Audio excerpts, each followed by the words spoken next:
Good morning, good afternoon, and good evening, everyone in the world of Azeroth. Welcome to the world of Alodar. We will be doing the pre-show to BlizzCon today. We'll spend the next hour going over videos, systems. We'll be asking questions, jotting down questions that we want answered. Trying not to cough. And the Titanic flute didn't play. Sorry, dude. Sorry. Anyways, let's get started. We are going to be basically, this is not going to be a hardcore show. This is going to be a talking about BlizzCon show.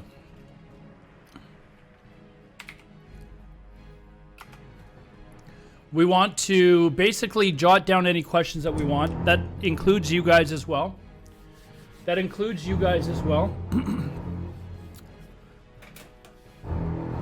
Shall we turn off the sound effects? Shall we turn off the sound effects today? We're going to enter the world, but I think what we're probably going to do is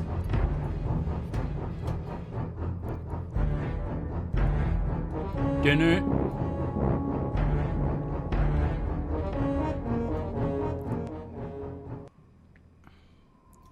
I think what we're going to do is we're going to be spending the majority of our time asking ourselves some questions, talking about what we're possibly expecting Blizzard to announce. Obviously, we all expect Blizzard to announce TBC, but primarily things about. Here, let me actually bring up an official Google Docs sheet. This is the official Google Docs of the pre-show of the pre-show of the pre-show. Okay. So things that I want to know from Blizzard. Well, obviously, first of all, release of, how about we do it in point form?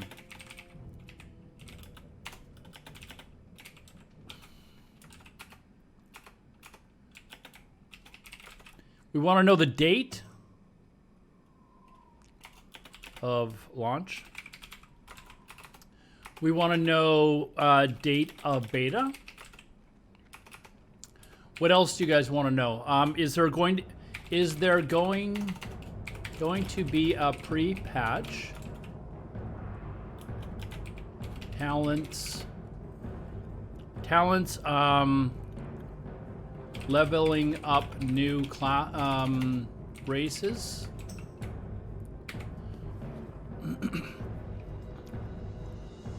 What else do you guys want to know? Oh, how about phases? Phases.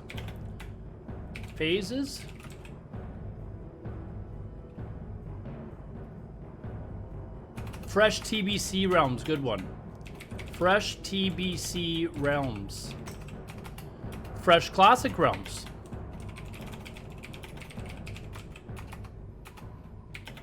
Transferring characters to continued classic realms. Who is better, Gretzky or Forsberg? It's not even close to. Gretzky was way better than Forsberg. Gretzky's the best player that ever played on the planet, man. And he played for the team that I hate the most. Seriously, he played for the Edmonton Oilers. You think it was enjoyable for me to sit there and watch him kick my team's ass almost single-handedly? Forsberg never did that. Forsberg was a good player, but he was not Gretzky. Forsberg wouldn't even be in the top 10. Wouldn't even be in the top 10 players of all time. Swedish fans out there are going effing crazy right now.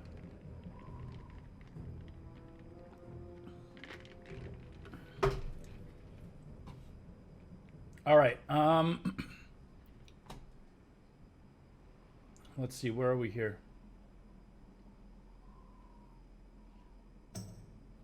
Any other questions? If you believe the leaked content, the current servers will transfer to TV servers. And the ruler, you ask 20 people, and 20 people will give you 10 people will say that you're transferring your character to those continued vanilla servers, and 10 people will say they're actually fresh servers. That's the problem. I've asked Stay Safe, Mr. GM, and Nano. 3 people that I consider to be 3 of the 4 people that I know that actually know what the hell they're talking about when it comes to rumors, because I've confirmed that they actually know people at Blizzard, and they have different answers. This is the first time where they're all like, no, it's not going to be done that way. Gold limit. Good one. Gold limit. How about gold slash... No, we'll just say gold limit. Okay, gold limit. Will there be... Well, we have to find out if there's going to actually be fresh classic servers. So let's answer that question first.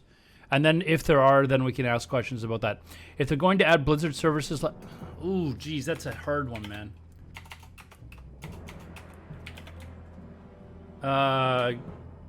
Blizzard services like token or boosting.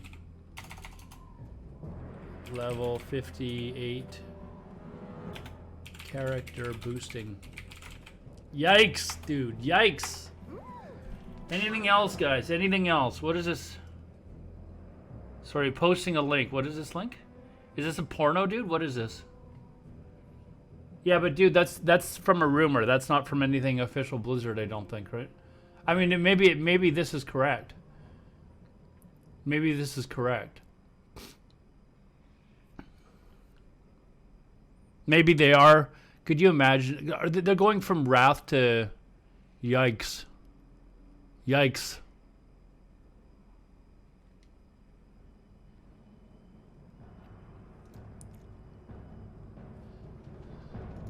How about we put this down? How about we put this down? 1 second here. I gotta get myself into a proper Discord channel. 1 sec.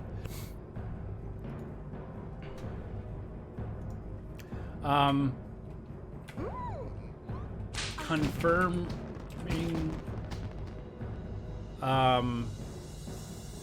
we will eventually be going into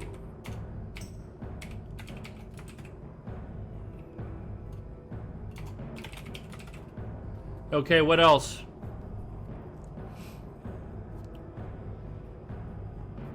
Anything else? Is there anything else that we're did we say fresh fresh TBC realms, fresh merging of servers. Server mergers. Bots. Are they dealing with bots?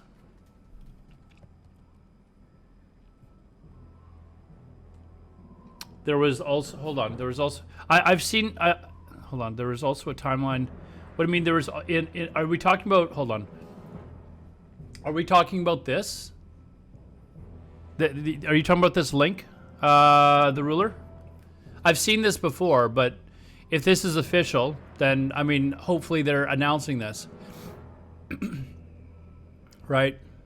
Like, hopefully they're announcing that. I guess we'll see, though, right? We'll see. Is there any other questions that you guys think that we need to...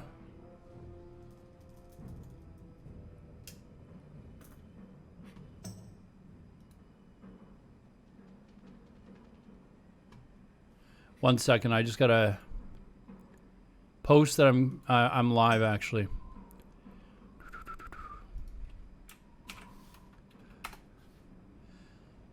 Think of some more questions that you guys are eagerly waiting to be answered.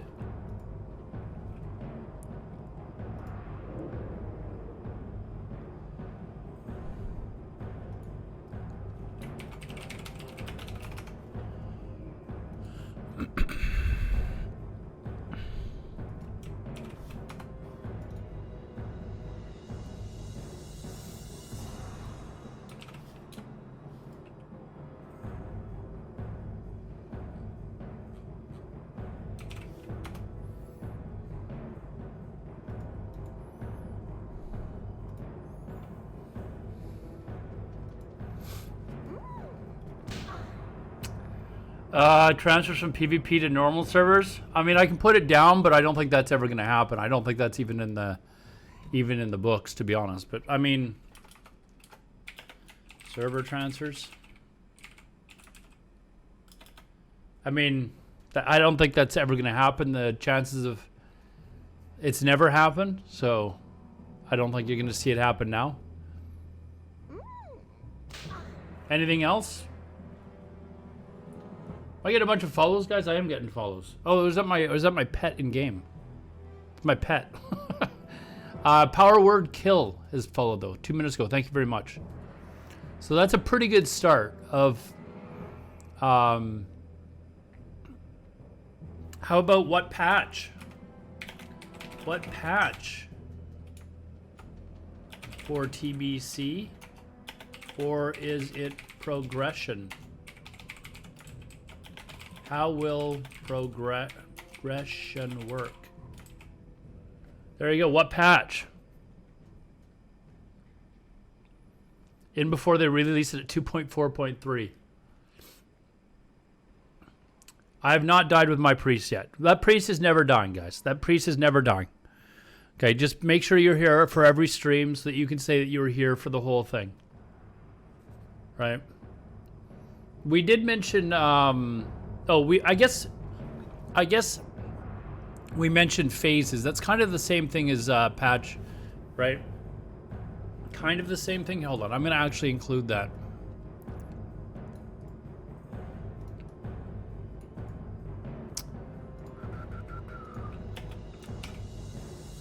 There we go.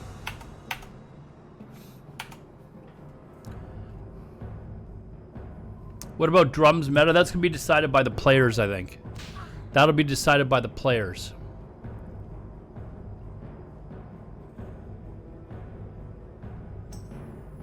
We got any other questions you guys want to ask? The phases one is a big one. Like, I mean, there's a lot of big questions here, but a lot of big questions. Like, there's a lot for them to answer. You're just stoked for no more world buffs? Layering. Yes, layering.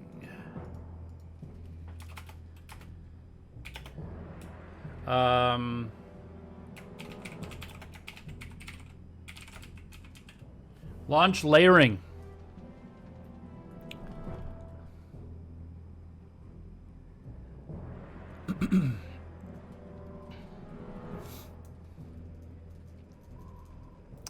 For fresh classic realms, any changes? Maybe? Probably not, but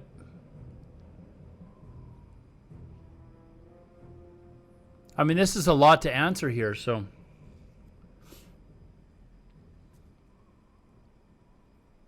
lot to answer. 1 second here. I think layering's a given as well. Layering's going to be given. What about this? What about this? Separate launch dates around the world.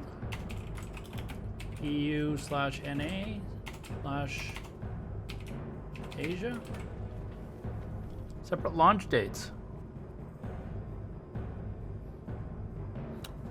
This might be one that they might not answer, but I'd like to know.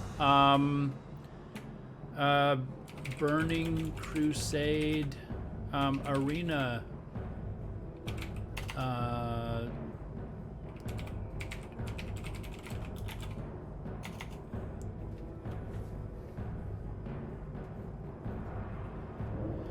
Yeah, we will be, guys. We will be watching the entirety of the opening ceremonies.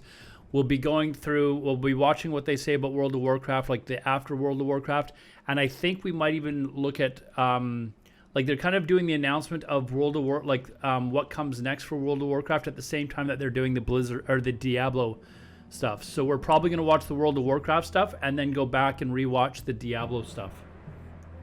When is it starting? Our show starts in about 45 minutes. Our show, and then the opening ceremony is an hour after that. So we're going to have Docken, Romanowski, and Phexeye. 3 people here joining me on our show. If you weren't here last night, we did a sort of a dry run of the show last night. Kind of a off-the-cuff show. We weren't planning on doing a show until those announcements came out yesterday. It's a good thing that we did because it allowed us to fix some technical difficulties that we would have had. So I'm glad to see that that all got sorted out. So that's kind of the itinerary, guys. So probably in about 45 minutes, the 3 of them will be joining me. We'll take a short break and then go live, and then we're going to be chatting for about 45 minutes. Stuff that I'll probably be asking them these questions. When do you guys think it's going to be launched? It's Medius. Thank you very much for that follow, man. I appreciate that. When do you guys think that's going to be launched?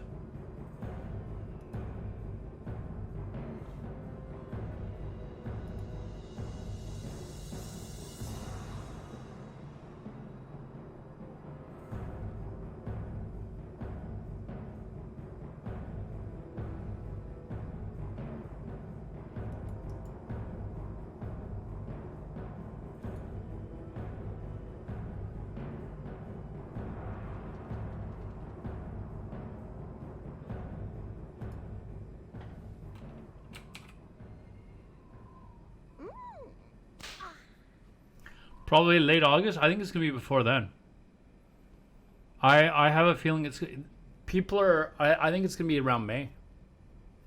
I think the rumors of May 4th are probably pretty accurate. And it was Mr. GM, Stay Safe. They were suggesting May 4th. So May 4th might be a good pick.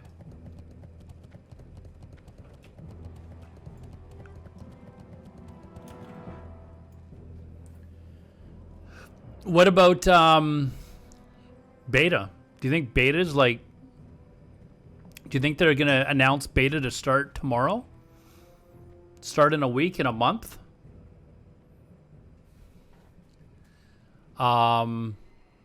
Pre-patch. Was there a pre-patch? Was there a pre-patch in vanilla? Hold on. Burning Crusade pre-patch. There was, right? Yeah. But what did it include? Did it include, like, you had, it was the talents you were allowed to change? Were you allowed to start leveling your character, your paladins and stuff? You can start paladins. I think it was the talent trees, and it was like changing the stats from percentages to rating. So from like crit percent to crit rating.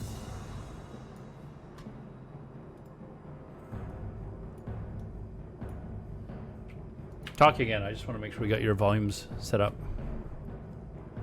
Yeah. Test 1, 2, 3. Test. Okay, you guys can hear Docken, all right? So there was talents, PvP, stats. I believe it was even like arenas and stuff like that were introduced pre-patch too, weren't they not? I don't recall that. I've heard people say it, but I don't think that's the case.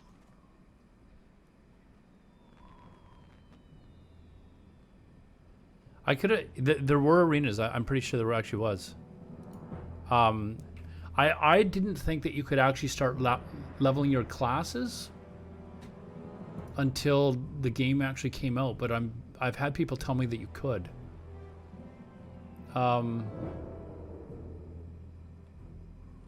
Because the pre-patch is 2.0.1, right? I don't know the patch note itself. So I thought we got it's like something 0.4.3 is the final. Yeah. But hold on, I'm just I'm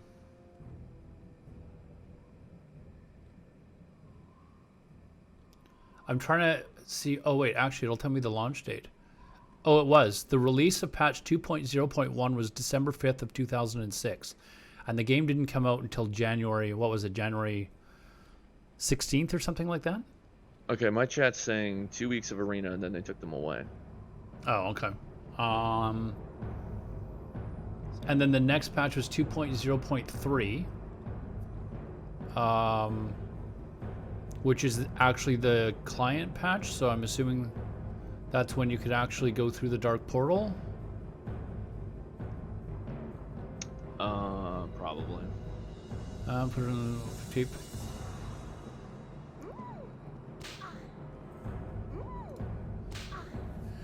All players have the talents. Okay, so all players have the talents points reimbursed and will have access to new talent trees. This includes the 41 pound. All pets will now receive a percentage of the master's armor. Spell down. Blah blah blah. Weapon skill now includes the following with the caster buff.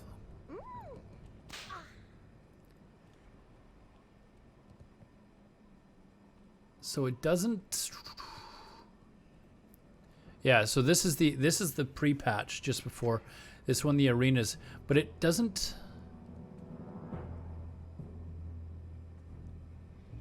say anywhere that you're each items, professions. I don't see anywhere where it tells you that you can start leveling paladins and shit, like that the horde get. I think that was on launch. I think that was the actual launch. Chat, do you guys remember as far as being able to level like Draenei and Blood Elves? Was that on launch? Actually, let's go to the patch and read it.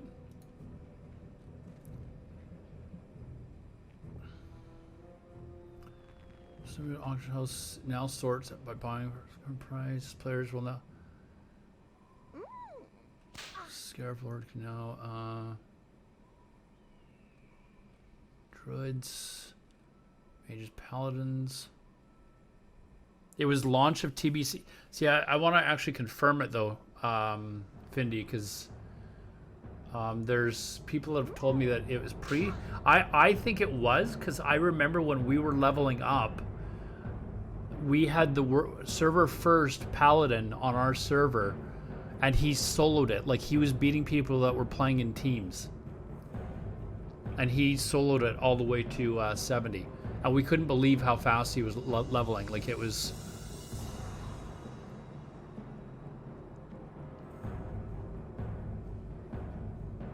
Okay, so Maxitar is confirming as well. So we'll go with that. That was at launch then. So yeah, that's... I got my chat saying the same thing. It'll be interesting to see if they change that at all. So did I put in both transfers? Confirming Wrath Lich King.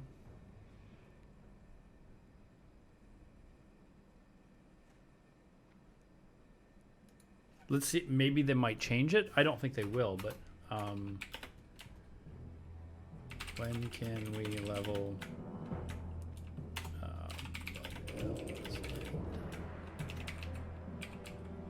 How do you spell Draenei? Is it Drainei, right? Draenei? Yeah.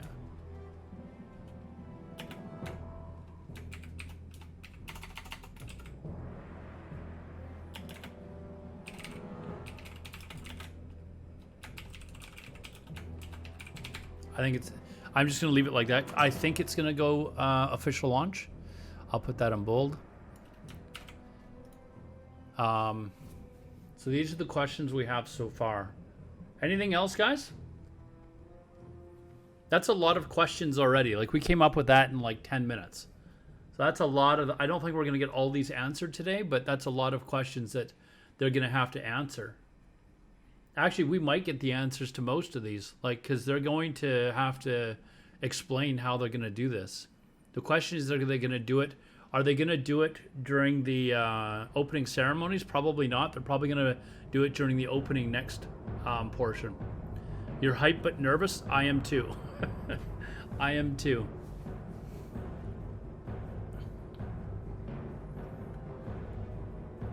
Very, very, very nervous. This is an interesting picture though.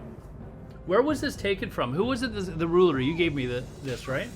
Where was this found? Was this in the release or the sorry, in the leak? I remember seeing it before, but I don't remember seeing it in the leak. Yeah, will it launch at midnight again? We put the server dates and times and stuff like that. Like, is it going to be a single launch at the same time all around the world, or is it going to be different dates? Can you link that picture? Yep.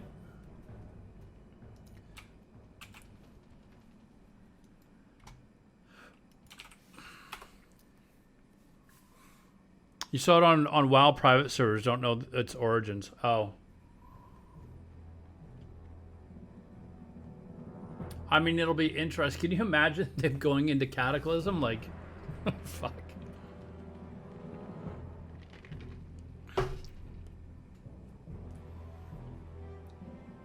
We got any other questions, guys? We got about half an hour until we're gonna start our show. And then we'll be hashing over all of this stuff. You know, whatever that is, 15 questions or something like that. We'll go through each of them. We'll only have about 45, 50 minutes until the official launch. So, be interesting anyways.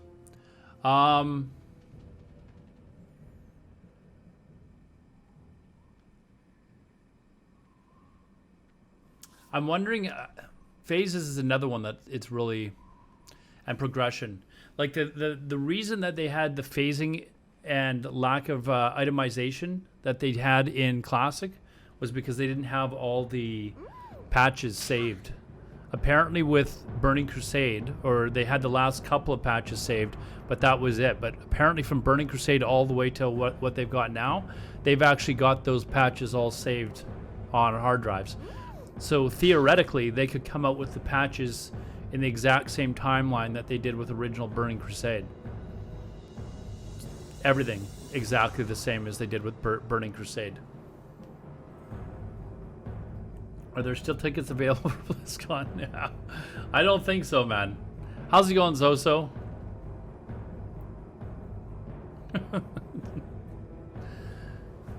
Hopefully, Zoso, it would be good to meet up again, man. Be good to meet up again. BlizzCon was fun times. Docken, you have any other questions? I don't know if you can see it. Oh, you're running your stream right now, right? I've just got like 15 questions that we got up here, but it's all the stuff that we've gone over before. When's the release of TBC? Oh, well, confirming the release of TBC, that's the first question, but we know that's going to happen. The launch date, the date of any beta. Is there going to be a pre-patch? Is there phases? How will phases and progression itemization work? Is there going to be fresh TBC realms? Is there going to be fresh classic realms? Is there going to be any changes to these fresh realms? Are we going to be transferring characters to continued classic realms?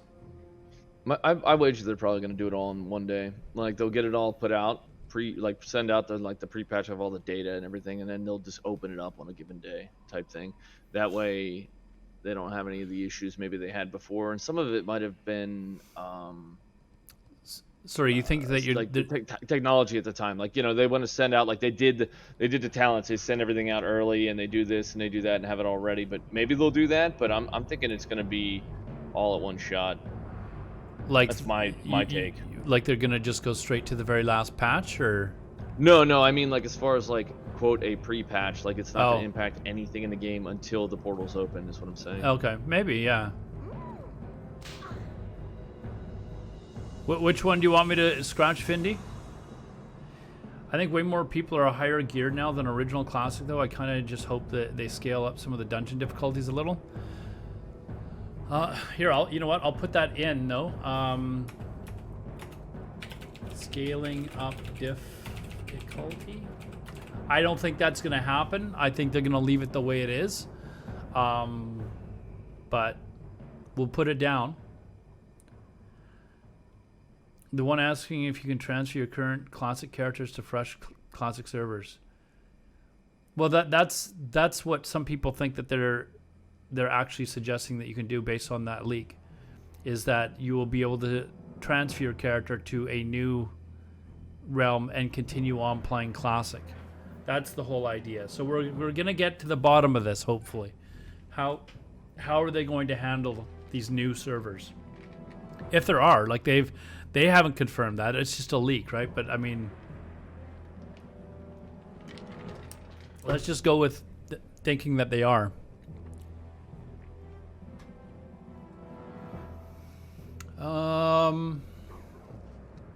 Anything else, guys?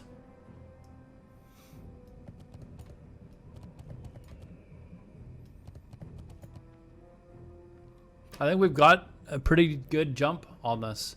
That's a lot for us to hash over for the next. How many questions is that? 1, 2, 3, 5. That's 20 questions. 20 big questions for us to get to the bottom of in the next, hopefully in the next few hours. If not today, I think they have something going on tomorrow where they'll maybe do more of a deep dive into exactly how this is working.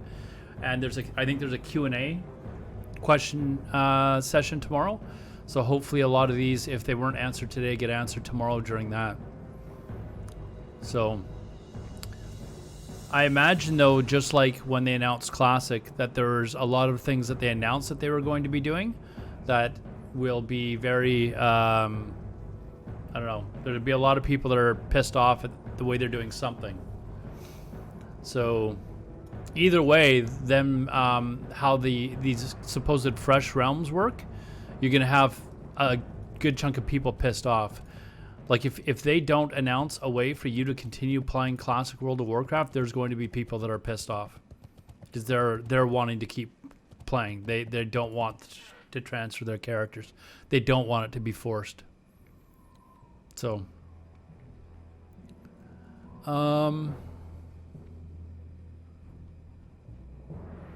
that's it though. Like the gold limit, I don't think that's going to happen, but we'll wait and see. We'll actually make that a question rather than a statement.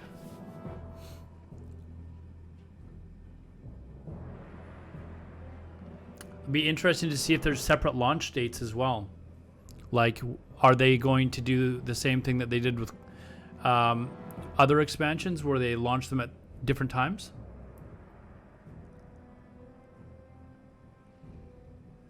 Haven't heard that much no changes talk with TBC as we did with Classic. This is true. This is true. Even the most stubborn no changes people have said that, you know what? If they were to redo Classic, maybe some changes. Maybe some changes. Classic players are going to have to sit on Classic and play Naxx for 20 more years. Or go to BC like it was back then for 20 more years. I know a lot of people say Blood Elf Paladin is OP in comparison. People have wanted an equivalent. Oh, hold on, yeah. I think that's what you're getting at, right? People have wanted an equivalent to some sort of steel. How about faction balancing?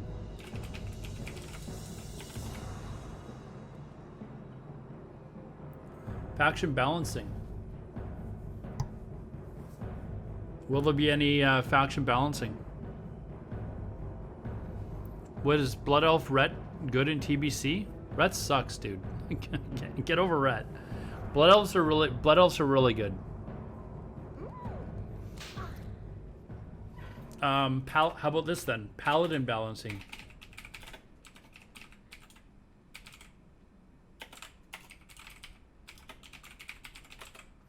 That's kind of the same thing as faction balancing, but we'll see if maybe they give both of them both seals.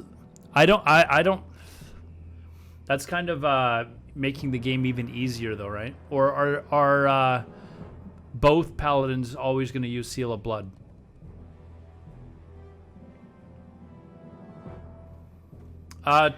Atran, are they releasing all the raids at once or time by time like Classic Vanilla? We've got a question here if they're going to launch in phases progression, that sort of stuff. So I think that'll be covered in that. When TBC was launched, a lot of the content, I can't remember what it was up until, but a lot of the content, almost all of it, was actually available on launch. You just had to do your attunements to get into some of the stuff. But you can imagine how fast some of these guilds are going to get to 70 and get through the attunements to get through a lot of this content. Like, they will fly through this shit. I would not be surprised if within a month they had everything cleared that they could possibly have cleared. And that, maybe not even that, like maybe 2 weeks or something like that.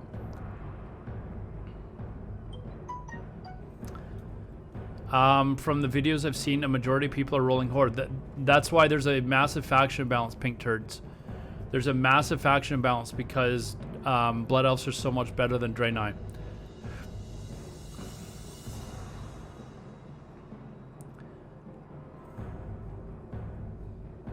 Only tier 4 plus Serpent. Yeah, was it everything up until like Black Temple? Like Sunwell, was Sunwell the only thing that was not available?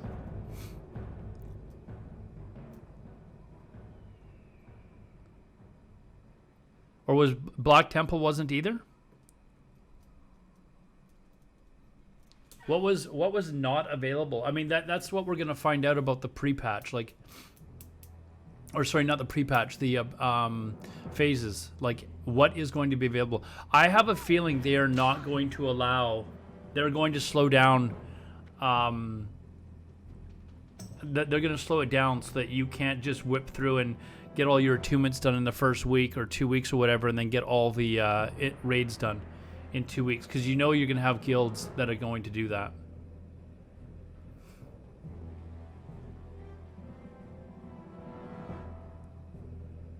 So what was after? Hold on, let me bring up the. So 2.0.3 was the launch. 2.4 undocumented changes. What is this? So the game launched on January the 9th. Okay, a few days later, 2.04, 05, 23rd is 6.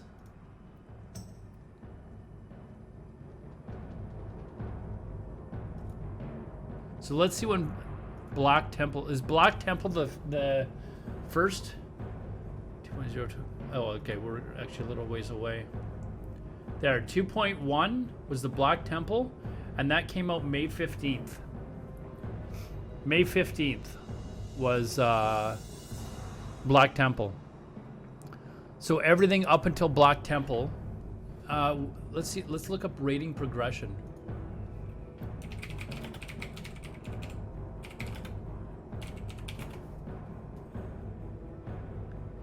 Let's see, is there a... God, this looks like fun, doesn't it?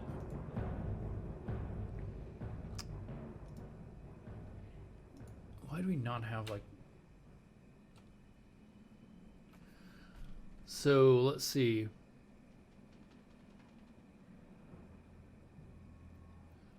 So Karazhan was available.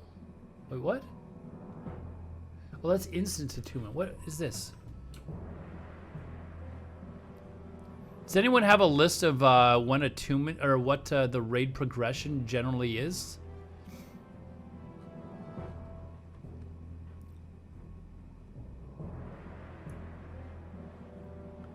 Juice Man, that's what I agree with you. I think that they will slow it down. Like, they're not going to have, like, it'll all be there in game, but your attunements won't allow you to get in until a certain date, is what I think.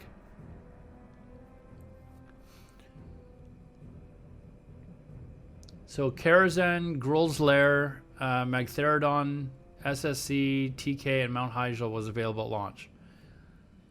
So Black Temple and Sunwell were the only two things that were not available at launch, Findy, is that correct?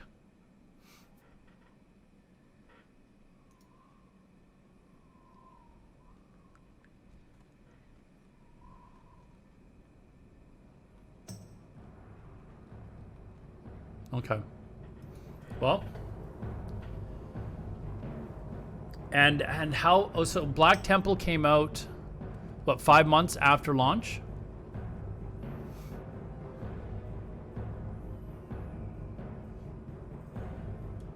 Is that 4 months after launch? Only 4 months after launch, Black Temple came out. And then was the next major raid was Sunwell? That's it? How long was Black Temple out for until Sunwell came out? How do I...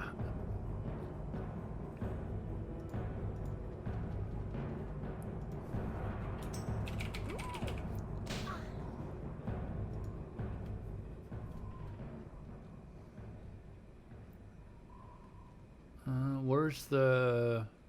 Say what patch this is in?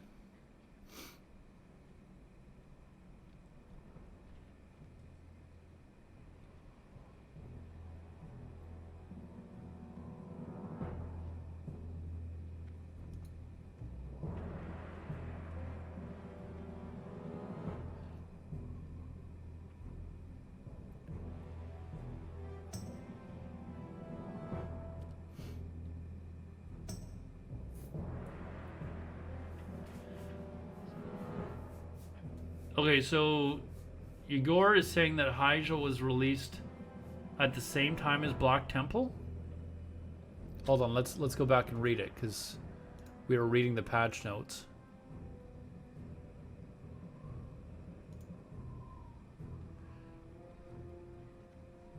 Patch 2.1. This is patch 2.1, are you sure?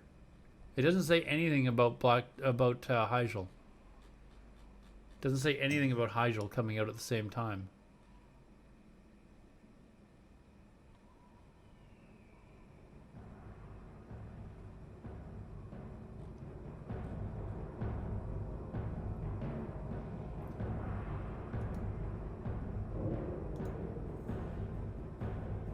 Okay, so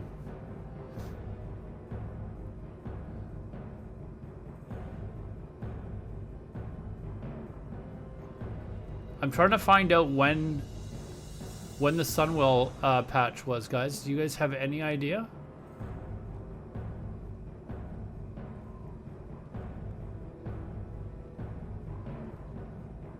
Sunwell, which was added in patch 2.4. Here we go. In March of 2008, that's almost a full year after Black Temple. That's almost a full year after Black Temple. That's a long time. That's 10 months. 10 months after. Yikes.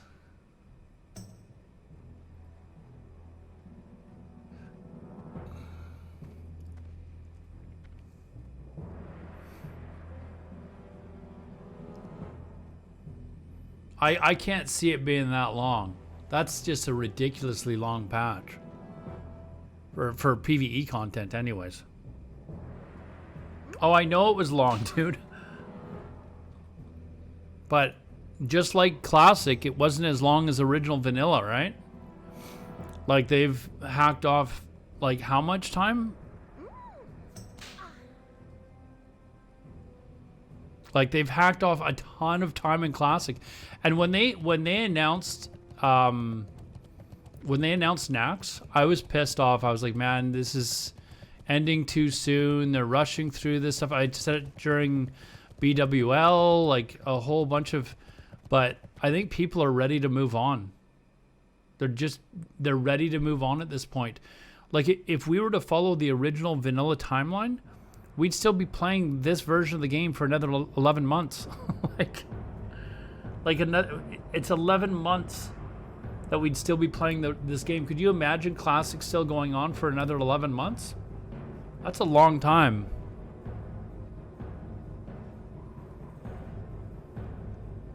So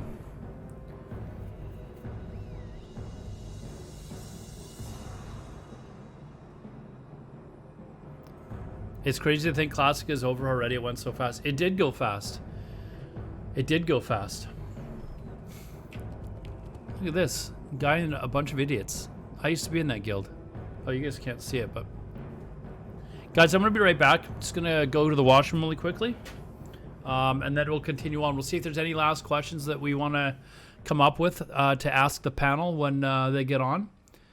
But we've got a pretty good start here so far. Let me just put the questions up here, and you guys can see if you can think of any more. I'll be right back, guys.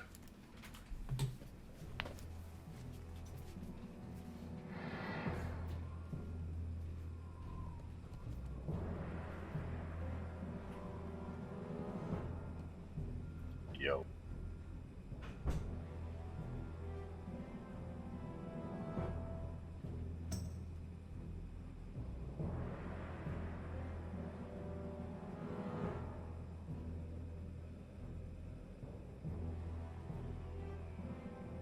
Can you guys hear me?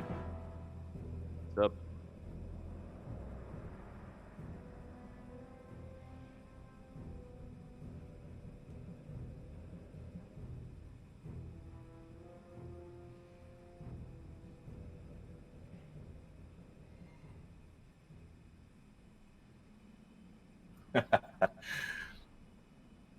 Guess Alodar's AFK. Yeah, he stepped away.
All right, guys. Did we come up with any more questions?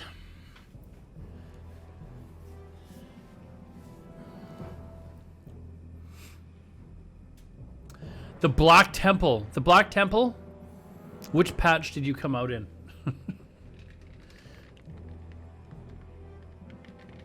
Is Roman single?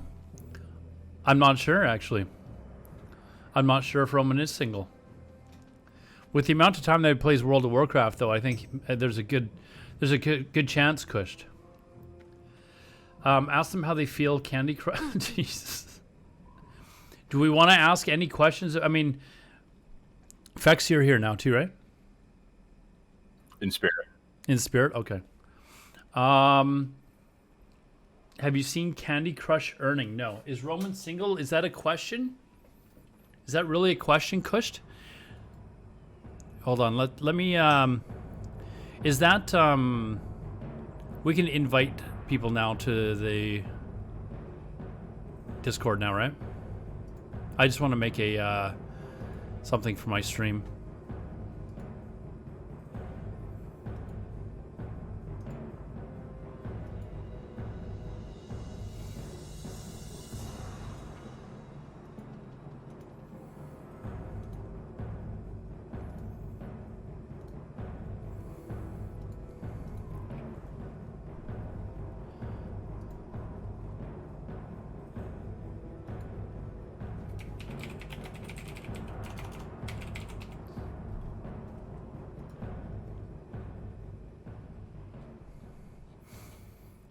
Give me one sec, guys. There's a, we're going to create a Discord link.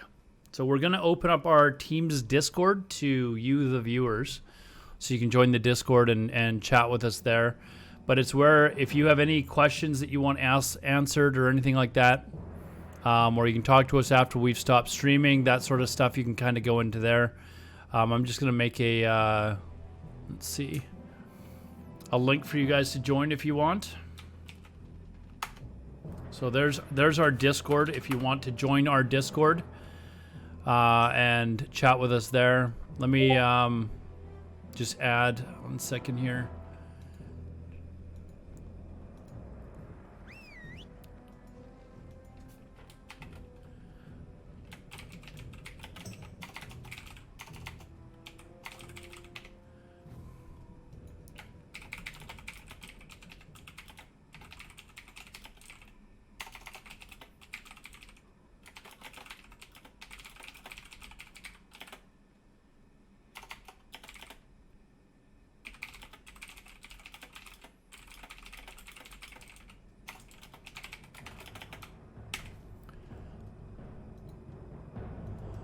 There we go. I'll run that now. That should work. There we go.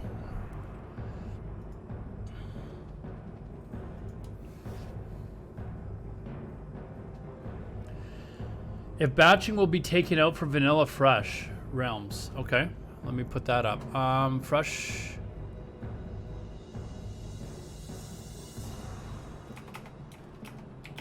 Will batching be removed for...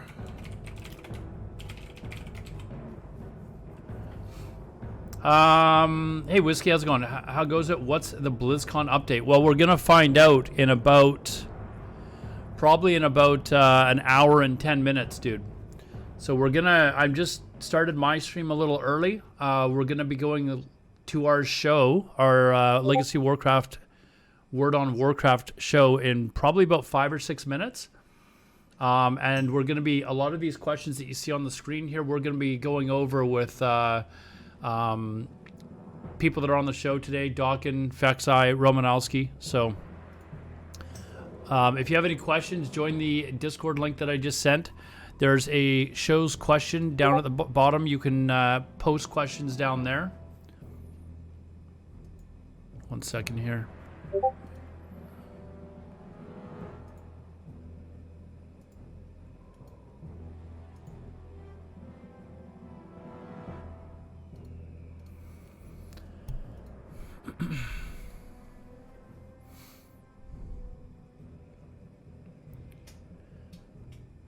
I was on late last night. Yeah, I went a little late. Yeah, for sure. Change the stream title. Oh, something about BlizzCon. Yes, thank you very much.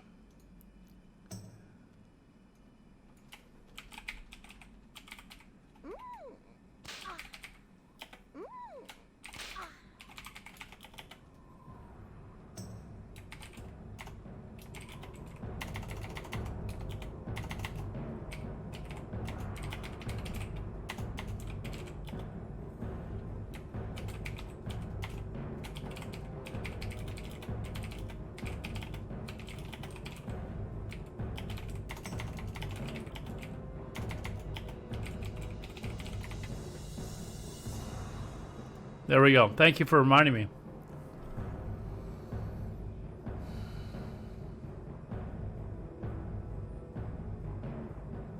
Ask about Classic for phone. No, I will not ask that. I'm not even putting that question up here. You know what? I am kind of curious though. Do you remember back in the day when they had like when they had actual apps, like official World of Warcraft apps? Like I used to actually buy and sell stuff on the auction house with this app. Awesome. I know. I'd sit there at work at my desk and just sit there and make gold on the auction house when I was transmog farming.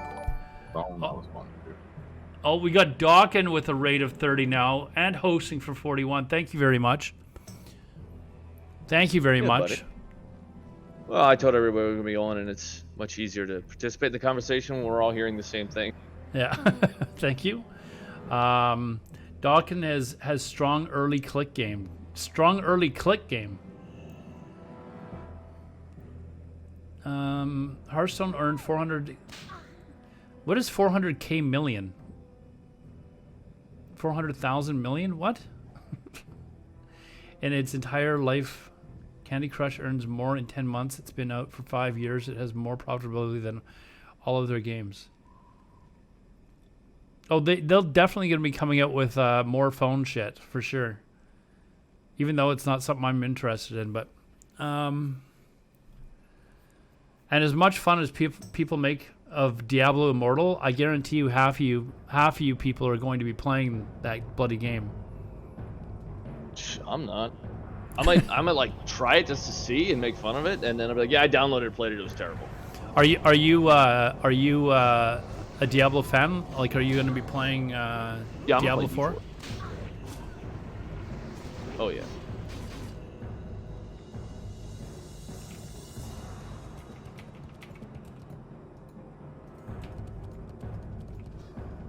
Dude's dying. Oh, Runthak lived. Runthak lived.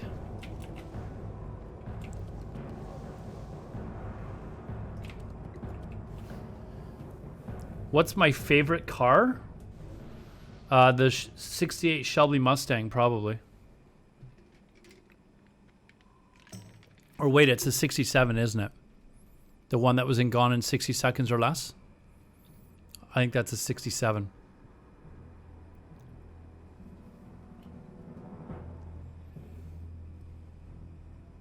I'm gonna grab some coffee. All right.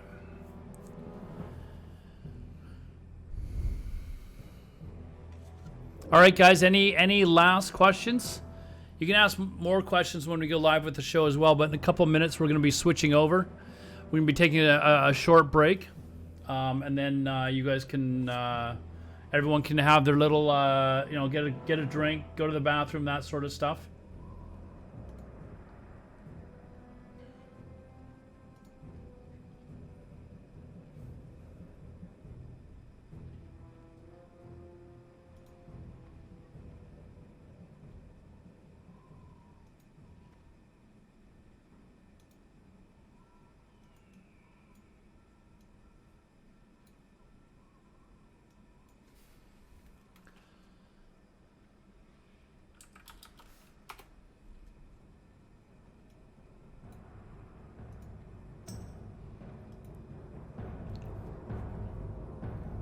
Hardcore servers? I mean, I can put it down. I really don't think they'd ever do that. There's just, I mean, the hardcore community's a decent size. Like, you know, when you look at the people that are in the guild, there's often like 70 people online. That doesn't really warrant a whole server to themselves, though. So, I mean, I don't think that you need to have separate servers to have, you know, to have 70 people online. You know, I think the way that the hardcore community is doing it now is probably the way it's always going to be. 70 online per faction at one time, I know, man. I've played on a server where it had less people online than that.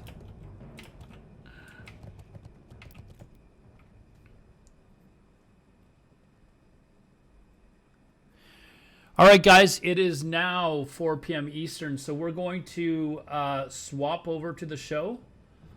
We're going to take a short break. We'll be back in a little while. There'll be a countdown timer. Make sure you're back by the end of the timer. We've got a special little intro for you guys.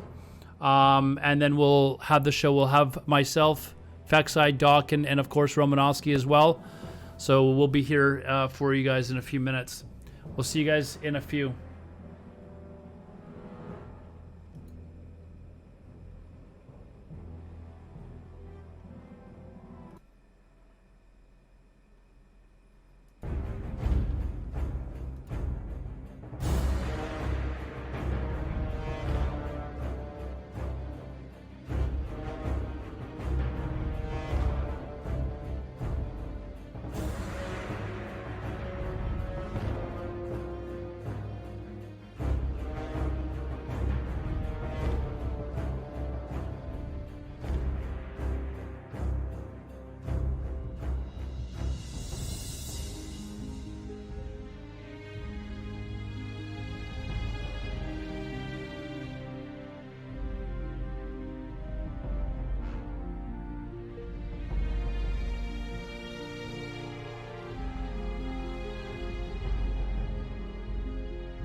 days. You don't remember that because now you just push a button that says go to the dungeon.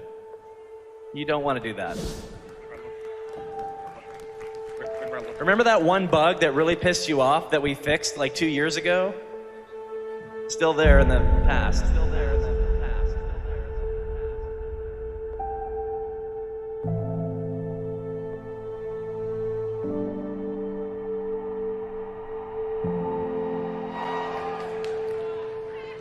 But I understand that for some of you, your favorite flavor is vanilla.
Imprisoned for 10,000 years.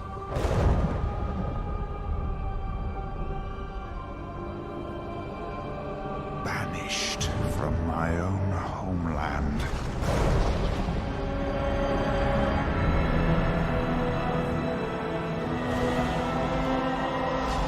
And now you dare enter my realm.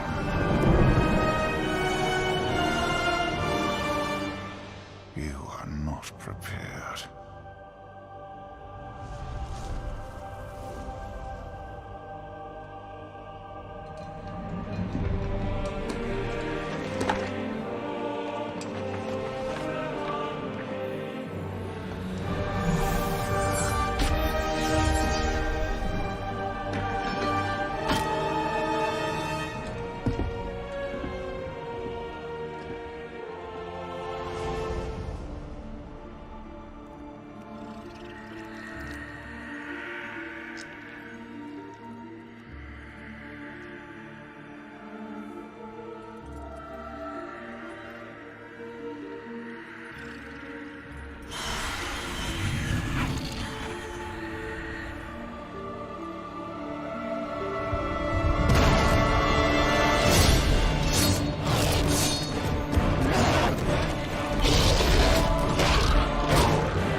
Welcome everyone to our show. We have about 40 minutes. 40 minutes until BlizzCon Online starts. And we have with us today, we have Romanowski, Phexeye, and of course Docken. You guys all know them as other as streamers as well. Part of our Warcraft, Legacy Warcraft stream team. For the next 40 minutes until BlizzCon Online starts, we're going to be going over what we're hoping to see, what questions we have to ask. And we're going to be asking you guys questions. You guys can ask us questions. Why is the dude wearing a mask? He's in a location where there's a lot of other people around, and he's being safe, I think. That's the COVID. It's the COVID. So anyways, top right looks like Thrall. It is Thrall. Romanowski is Thrall. Well met. Well met. Is that what Thrall would say? Yep. That's what he was saying. And then of course we have Docken, who Docken just finished streaming. We're very glad that he was able to host and rate us as well. So welcome to the show, guys. I guess for the next 35-40 minutes, we just want to basically run down what we're hoping for Blizzard to announce. Obviously, everybody knows that they're going to be announcing TBC. We hope. Could you imagine if they didn't? What if it's a super debate, bro? What if it's like, actually, we're doing TBC mobile? Guys, troll. Classic was a real pain in the ass for us. We've decided not to do this.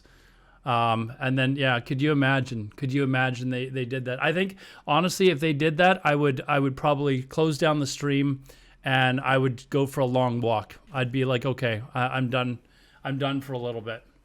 Bro, anyways, playing Dark Age Camelot or something. That'd be rough. So I guess what we can do is we'll go to let's see. We can probably just start looking at the questions that we've come up here. Now this is going to look a little kind of a little whatever budget, I guess you could say, but these are questions that I kind of came up with the stream about what we need answered. Are they confirming that TBC? Let's just say that that's going to be a yes. But when do you guys think, and I'm talking to the rest of you on the panel, when do you guys think that TBC is going to be launched? How far away do you think it's actually going to be? June. May 4th. May 4th? You think the rumors are true? Yeah. Docken? I think we're looking at, there may be some type of alpha or beta or whatever, some type of like stress testing, some of those kind of things that they're going to run out between now and the next like 90 days. And I'm going to say from the announcement to launch, it's going to be between 90 and 180 days out. That would be my guess. So between 3 and 6 months, basically, somewhere around there? Yeah. I guess that'd be, yeah. I really want the beta soon so that we can do a beta key giveaway on Alodar stream. You have keys to give away. I didn't know that you had any keys for us to give away on stream. Of course. Oh, wow. Okay. You heard it here, guys. Romanowski has beta keys to give away, apparently. I don't know how he managed to get some, but guys, you might want to follow Romanowski, Docken, and Phexeye on Twitch, because, I mean, at least Roman's got keys. I'm assuming the other guys do, too. I don't have any, though, so unfortunately. I don't have a key. So we're If I did, I'd be excited. So as far as beta, then I guess we can all agree that there's probably going to be a beta. Has to be. There has to be a beta. I don't know that the beta is going to be as in-depth as they did for the Classic beta, because for Classic, they basically had to rebuild the game. For TBC, everything is basically there. Like, the zones are still there the exact same way they were before. They weren't affected by the Cataclysm. The quests are all still there. I believe the only thing they really have to adjust are, I guess, some of the graphics maybe a little bit. And then the XP rates, stuff like that. But it's not nearly as in-depth as it was for Classic. So I think beta is probably going to be coming out pretty soon. I would not be surprised if they announced beta today or tomorrow, like when it was going to be out anyways. It could be out the next couple of weeks. I don't expect that it's going to be particularly long. I don't think that we're going to be... I don't know that we'd be doing any raids in the beta, because they've got all that information and stuff like that from That's one of the things that they didn't have from vanilla, is they didn't have a lot of the data. They only had like the last couple of patches and stuff like that. They've still got all the information. So I don't know that they have to go in detail or in depth into testing the raids and all that sort of stuff. So I think beta is going to be a lot shorter than we had in Classic. What do you guys think about that? I mean, if this is speculation, of course, because we don't know. But if I were a betting man, like they would I'm sure they got some new tech guys we learned from Classic that our servers can't do this, and we want to stress test this new process for our servers. Like they can't give us level 70, right? So it's gonna be like, when they did that AV beta, and they had like level 59 characters. Like I'm sure they'll have a cap of like at most 68. They don't want us going into like Karazhan and stuff like that. So just to interrupt. Just to interrupt, by the way, everyone, just so you all know, Romanowski is actually a betting man. So he is actually a betting man. So take his word for it. Sorry, what was that, Docken?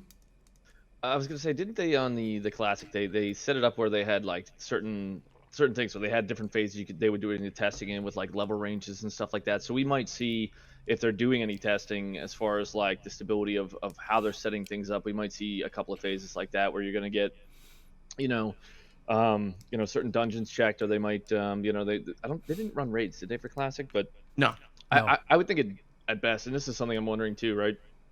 I don't know if it's on the question list or not, but when they had BlizzCon for Classic, everybody got to play 1 to 10, right? So I'm wondering if they're going to do something like that this year, or if they do, would it be maybe just Blood Elf and Draenei 1 to 10? Yeah, Fex. Throwing that out there. What was that? Sorry. I was asking, did you about the beta? Do you have any input or?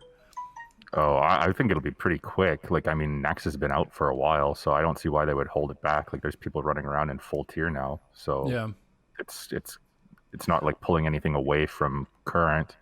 I think if they're going to test anything relentlessly, is going to be the actual launch.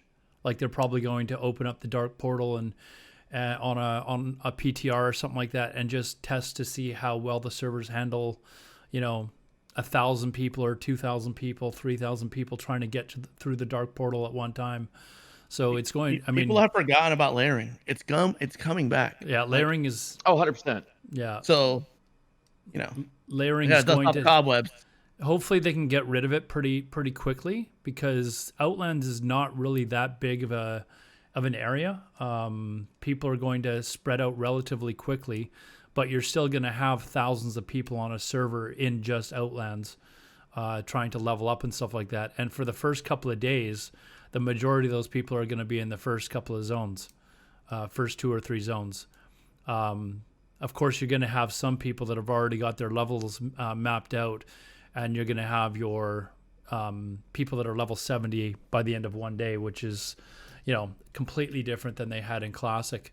So we agree. What about an actual pre-patch like they had in original vanilla? Doc and I were talking about this earlier before you guys got here, where they were talking about how are they going to come out with a pre-patch so you can try out arenas for a couple of weeks like they did in original vanilla? Are they going to have the talent trees available in pre-patch? Do you think they're going to have a pre-patch at all? Well, didn't they do the pre-patch and they allowed you to buy like all your PvP gear with honor points? Yeah. So I would hope think it's too much hype. It's too much hype for not having a pre-patch. One of the big functions of the pre-patch is to get the crowd hyped up, let people get caught up in preparation for the expansion, and it's just to build momentum. Okay. So I think so. So when talking about getting caught up, do you think part of that pre-patch they will allow you to level Draenei and Blood Elves, because they did not let you do that in original vanilla? You had to wait until the game actually launched, because their zones were not available until the game launched. So do you think they're going to make that adjustment? Yeah. Or you think they will? You think they'll let people level I don't Draenei? think they will. I don't think they're going to. They're letting you into the new content. Like that'd be like already letting you into the new zones from TBC. Like I don't see why they would do that. Yeah. So people that want to level their paladin farming bots. Sorry, they're farming paladins.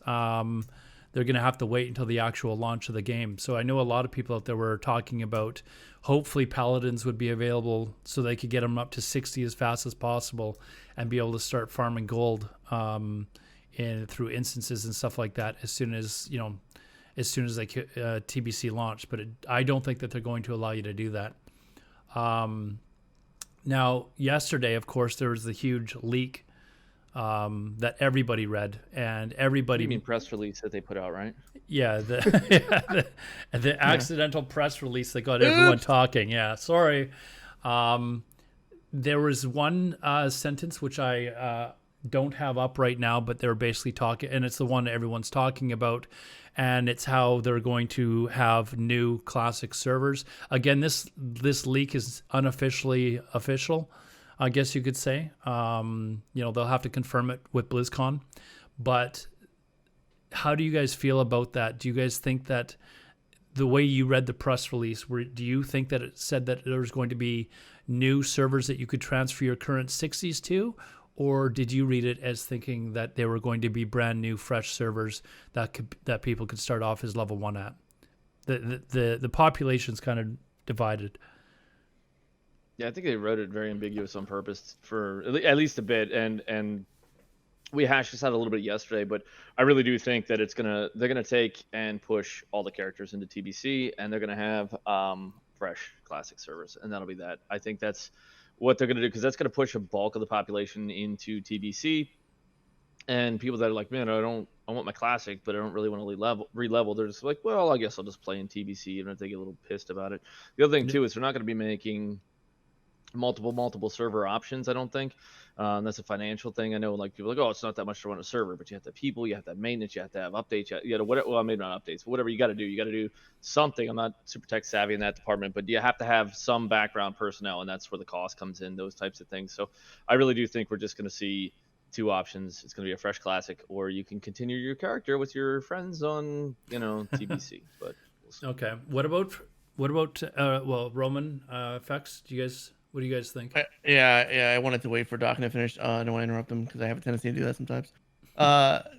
Two things. One, I just want to double back on just real quick.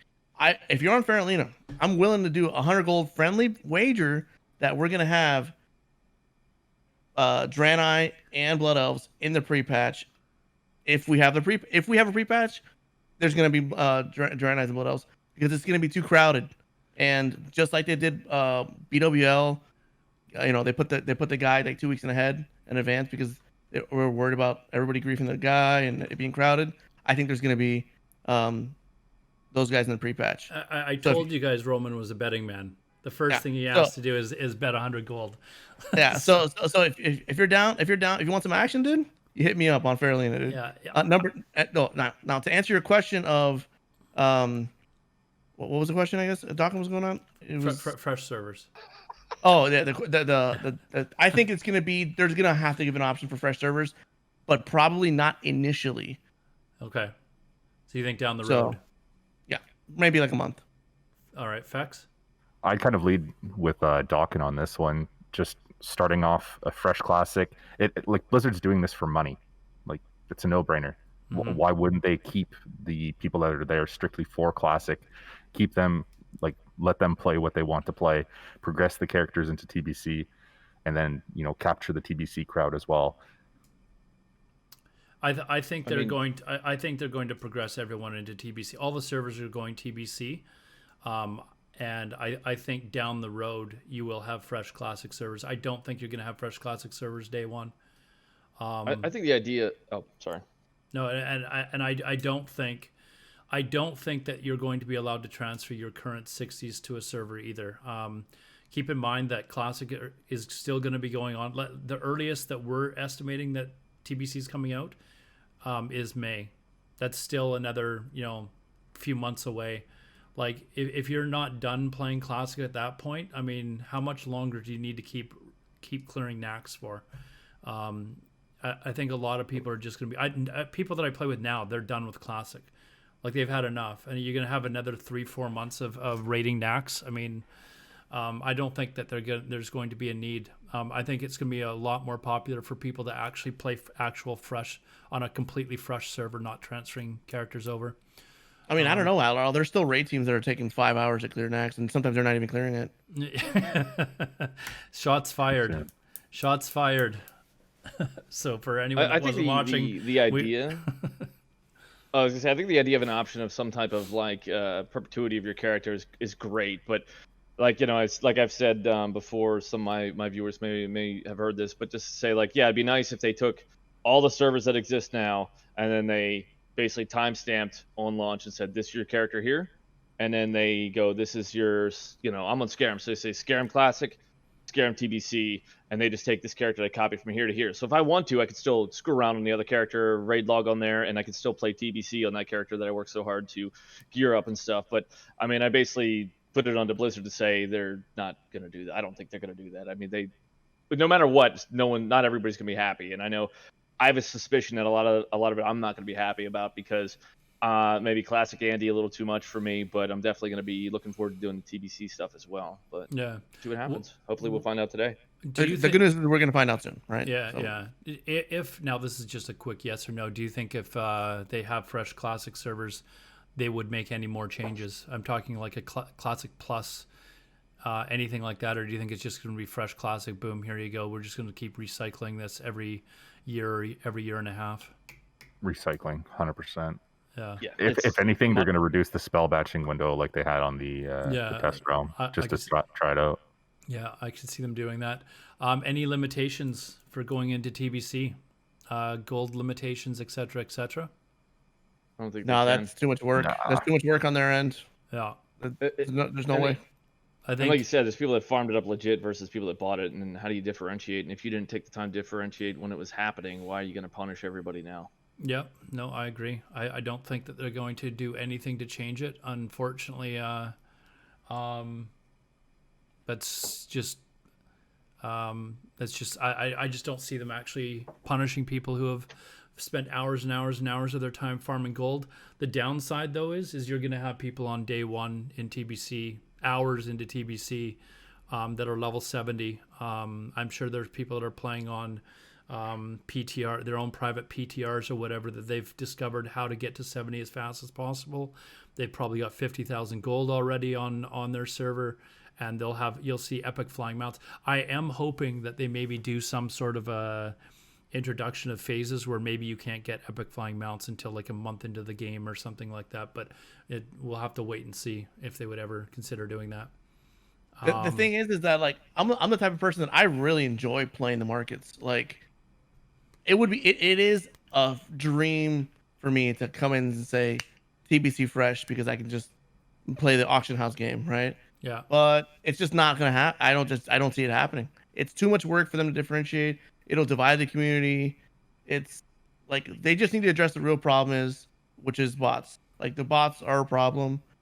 Like and maybe we can segue into like what we want to see out of BlizzCon, because I mean at the end of the day, a lot of our questions are going to get answered within the next 24 hours, right? Yeah. So, now, there was what do you I mean, speaking of bots, one of the ways they tried to deal with bots was by offering the token on retail. One of the worst things that they possibly could have done. It allowed bots to basically pay for their accounts for free with gold that the bots had already farmed. So they would farm enough gold for 10 accounts. Those 10 accounts would then farm enough gold for another 10 each. Pretty soon you have 100 accounts that are being paid for without Blizzard even making a dime off of it. And then all those 100 accounts are farming gold that they're then selling to people for money. So it's allowed the whole bot. I think it's allowed the whole botting issue to just grow like ridiculously. It's multiplied ridiculously since they introduced that, and I think it had the opposite effect of what they were hoping. Do you think that Blizzard is going to do anything about botting in TBC, or is it going to be just as bad or worse? I think they're going to do the same thing they did in Classic. Every once in a while, we, do something. A little bandwave here, Yeah. Yeah. We actually care, but the reality is, as long as everybody pays their subs, we don't care. By the way, the thing is, they're not making money. That's my guess. It's cost ineffective for them. Yeah, it does cost them. we've talked about this on stream as well. They take a look at how much money they're losing from people being pissed off about bots, and compare it to how much money it would actually cost them to do something about the bots. The discrepancy, it's probably a huge difference. Like they don't make that much money by getting rid of the bots, by keeping people in the game. So it's not worth their time. And the only time I've ever seen it, it's like clockwork with them. Like every 6 months, there's a ban wave, and usually it coincides with some big YouTube creator or, you know, Asmund or someone like that complaining on their stream about the botting issue, and then whoop, you know, suddenly within a few days, there's an announcement that there's 70,000 bots that have been banned. But then I'll go wander over to wherever Scarlet Monastery, and there's just as many bots there as there is normally on any other day. Like you don't notice any difference whatsoever. You can wander around in hinterlands or wherever, and there's bots all over the place. I'd like to know where these 70,000 accounts have been banned from, because I don't notice a difference ever when they announce these bans. So I only want them to ban people that are undercutting me on the auction house. Those are the only people I want banned. Chat, you heard that. Don't undercut Romanowski on the auction house. By the way, chat, if you guys have any questions, I am watching chat as well. So if there's questions that you have or any points that you want to make, please feel free to jump in here. We also have posted the link to our Discord server. You can join it as well. And there is a link in there if you want to chat with us or post questions for our shows. You can join that link as well. I guess we'll move on from bots, because that's something we could spend an entire show on. But there was also an additional. Let's see if I can find it here really quickly. No, I think I deleted it. But there was actually a link that somebody had sent where it showed. I guess it's sort of like an unofficial Blizzard release of how they're going to announce that, you know, eventually we're going into TBC, and then eventually their plans are to go into Wrath of the Lich King and stuff like that as well. Do you guys see them announcing that today or tomorrow? Or I don't see them making that announcement today. I mean, they may say something like, you know, or if they do, they said that, you know, the success of Classic relaunch was fantastic, yada yada yada. So much so that we decided to do the Burning Crusade. We feel that if the community continues to support this, we may continue some of this in the future, but I don't know if they'll spell it out. That way, kind of, it's ambiguous. It lets them, you know, like, hey, we might do this if you guys really like it, and we'll see. So okay. We've already gone over layering. Do you think that they're going to allow, if there's fresh servers, I'm going to assume if there's fresh servers, they're just absolutely not, like if they're absolutely fresh servers, you're not going to ever be allowed to transfer characters to them, I don't think. I mean, otherwise, you know, these fresh servers in 3 months, if you allow people to transfer, you can have people with Nax gear transferring to them. So I don't see them ever allowing you to transfer servers. We did have someone that was asking earlier in the stream whether or not we thought people would be able to transfer from PvE to PvP. I don't see that ever. I don't happening. see that. No, that will never happen. Now, as far as the launch itself is concerned, we're I think all of us are guessing somewhere between in 3 months and in 6 months. I think that was kind of. I think it's going to be closer to like May, June, somewhere around there. Well, you have to look at you have to look at their development cycle, right? Like, let's say, what are we in right now? We're in February, end of February, right? Yeah. If they say, hey, guess what? Beta's in 2 weeks. Sign up on this webpage for a chance to get into beta. How long is beta gonna last? How long do you think beta's gonna last? 2 to 4 weeks? Probably like 4 weeks. Yeah. Which is good to build up. And then after they do the beta, they're gonna get like feedback. All right, here's what we need to change. Here's what we don't like. Here's what people complain about. They have to implement that into the system, into the game, or, you know, review the feedback, and then kind of, you know, do a final pass on what they're going to launch with. Yeah.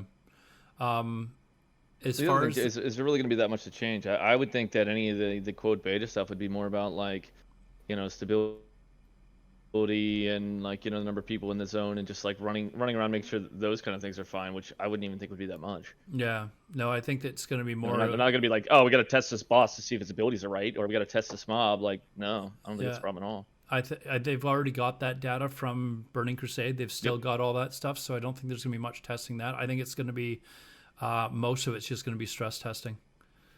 Personally, I think it's just going to be a launch stress test and see at what point they need to create new layers. And I think they'll probably do that once or twice, maybe 2 different stress tests, and that might be it. I'm kind of curious for their launch, if they're going to launch everything on the same date, or if it's going to be staggered like they have done in the past. I believe even Classic was 2 separate dates, was it not? Didn't NA get it the day before EU? Yeah, I think it was. There was a little bit of difference. The only time they did a world global launch was Shadow Legends or Shadow whatever it's called, Shadowlands. Shadowlands. So I'm wondering if they're going to do a world Raid global Shadow launch. Legends. Yeah, I'm wondering if they're going to do a world global launch for this. I don't know that there's any reason for them not to, but I mean, they didn't even do it for Classic, so maybe they won't. Yeah. There was a good question there in chat. I think Raz is saying, says, do you think there's going to be anything like completely unexpected that they're going to announce here that wasn't already guessed about? Do you think Blizzard will announce something out of the blue that no one would have thought of? Like a new IP? I hope so. That'd be kind of neat. Yeah, a new IP. If we're talking about BlizzCon in general, I think they're going to announce possibly Diablo 2 remastered or whatever. I don't know. I don't think they could do something that big because, with the situation and everything, wouldn't they want to save that for like an in-person event like next year or this year? They had to skip last year, so they're like a year. They're like half a year behind. Like Yeah. But then again, if they're working on it, November's around the corner. Let's be honest, right? Yeah, so. But keep in mind that this BlizzCon the one that should have happened in November would have been when TBC was announced. The next BlizzCon, which should be in November, I don't know if they're going to it sounds crazy that they're going to have one in February and then another one in November, but they may very well do that. But that would have been the BlizzCon that the next World of Warcraft expansion would have been announced. Which sounds crazy because this last one just launched, but they've announced one every 2 years for like the last, 5 BlizzCons or last 10 BlizzCons. It's like clockwork. Every 2 years, the next WoW expansion is launched, and the next one would have been due in November. So it's not crazy to suggest that they might be announcing something else big for this. I mean, there's going to be TBC, but that can't be the only big thing that they announce, like with all the other IPs that they've got. Can't be, especially since everybody knew it was coming from a fucking mile away, bro. And another thing to keep in mind is I can't remember the name of the group, but there's the team that was originally bought out by Activision even before Blizzard. And they've remastered games like Tony Hawk's Pro Skater and stuff like that. They've, in the last few months, been switched over from working underneath Activision to working directly underneath of Blizzard. And they specialize in basically Epic Games. Redoing Epic Games. Is that what they're called? Epic Games? So yeah, I could see them going after something like Diablo 2, StarCraft, something like that, and just remastering one of those games. Now, this only happened recently, so I don't know that they've had enough time to actually talk or really do anything to show that they've got something to launch. Maybe a trailer or something like that. Maybe they could come up with something that quickly. But that's something that I think is on the horizon. Yeah, it is easier to create the trailer, but it is very interesting. A teaser, but having like a big teaser like that would be huge. Yeah, it is very interesting that they're now suddenly under Blizzard's control. And if you look at Blizzard's past games, the two that immediately I start thinking about is StarCraft and Diablo 2.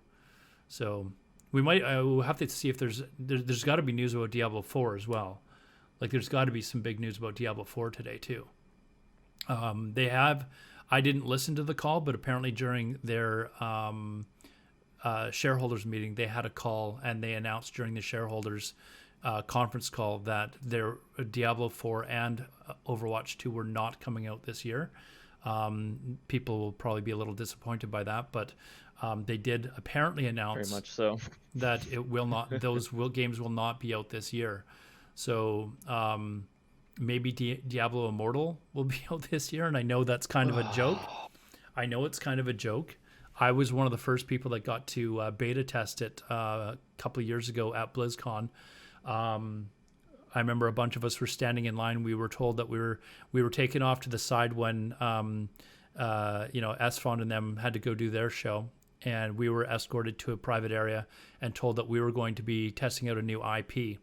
So the starting ceremony started. We're in this kind of VIP standing area at a bunch of tables where there's boxes on this table, and they start going through the ceremonies, and then the guys for Warcraft Reforged come out and start talking about it.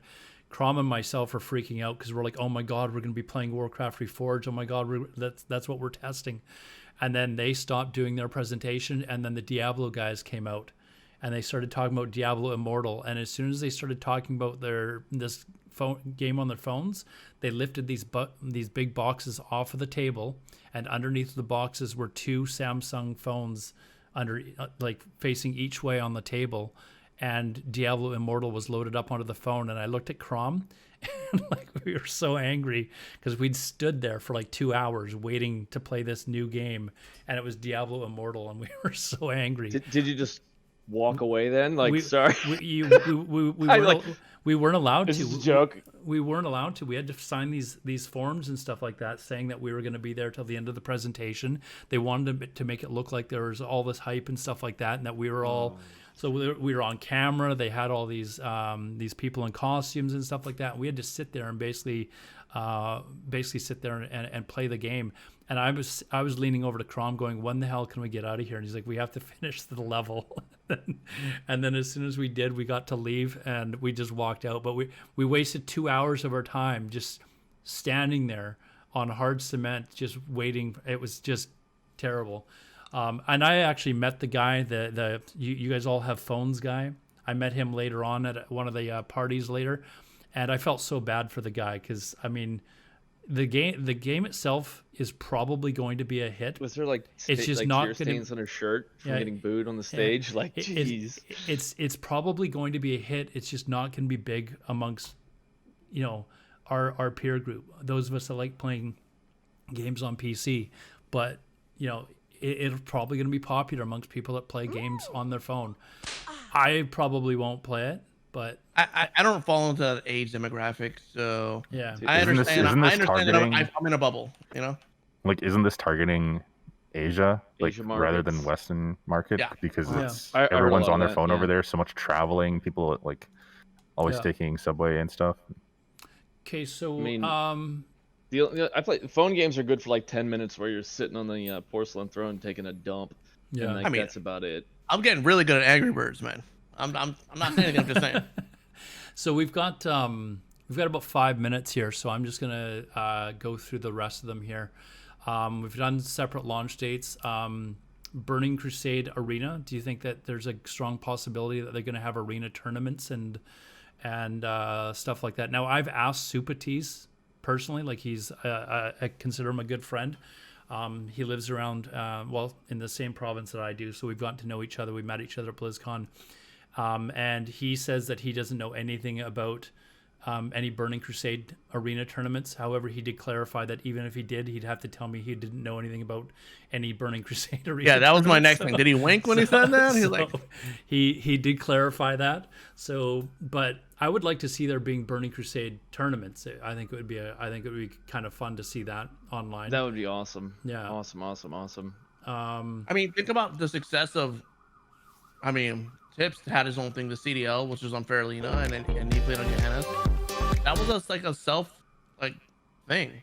Yeah. That eventually there ended up being a classic tournament. What was it called? It was the Arena Tutors League or something like that. What was it called? Yeah, It was CDL.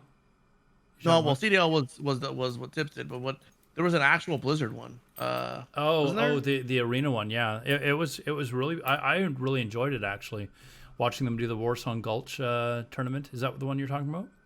I think so. Right? Yeah. Is that what they did? Yeah, they had a Warsong Gulch tournament, and I thought they were going to do an Arathi Basin one or something. Didn't they do? Did they do a second one? I can't. But I think they only did Warsong.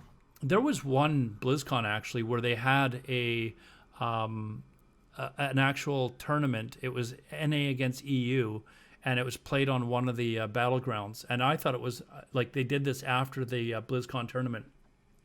And I thought it was awesome because you got to see people like Peekaboo and Sea-Doo playing on the same team, competing against Europe, and it was really, really entertaining. I'm trying to remember the name of the battleground it was in. It was the one where you've got like the lighthouse and the mine, the 3-point one that you've got. The Rathy Basin? No. Anyways, it's got 3 points. Chat, which one am I talking about there? It's got 3 points that you got to take control of. Anyways, that was the one. Fight for Gilneas. That's it. So we've gone through tournaments. Can we level Blood Elves and Draenei? Official launch. Roman's taking bets on that. Chat, if any of you guys want to bet on that, Roman's taking bets. Do you think there's any possibility of them scaling up the difficulty? No. I hope so, but probably not. No. Probably not. No. That would Absolutely not. involve Like, them to they- do more work. That would involve, like. True. If they were going to do that, they'd have done it in Classic. If they're, like, it would be strange for them to do it here. Yeah. What about this is another question that's been bantered about like for months. What about faction balancing, particularly with paladins? Do you think they're going to do anything to try and help? Otherwise, people are scared that you're just going to have a landslide of people joining Horde. You should all be playing Horde, by the way. They shouldn't be playing Horde for the game with. It's not like. So no they're faction not going to do anything about that. They're just going to let it be what it'll be. Like, they don't look at the servers now. They don't care. There's like servers that are 99.999% Horde, and they're so unbalanced as it is. They're not going to do anything about that. They don't care. Yeah. I don't think they're going to do anything about that, but I'm hopeful. I'm hopeful. Like if they were to do something, let me ask you this. Let me devil's advocate. If they were to do something, which I don't think they will, what incentive would you give them besides just giving Seal of Blood to Paladins Alliance side? Besides that, what would you do? Like faster XP, more money per mob, more gold per mob? Like I don't know. No queue times. It's hard, right? So like, this question has been beat to death for the last I don't know how many years. Well, it's the paladin. It's the paladin like Seal of Blood that Draenei's get that is imbalanced, and then it's also the racial that is imbalanced. Blood elves get. Yeah, sorry, Blood Elves. Yeah, that's what's making it so imbalanced, and people just want to play. Hell, I would much rather play a Blood Elf than a Draenei.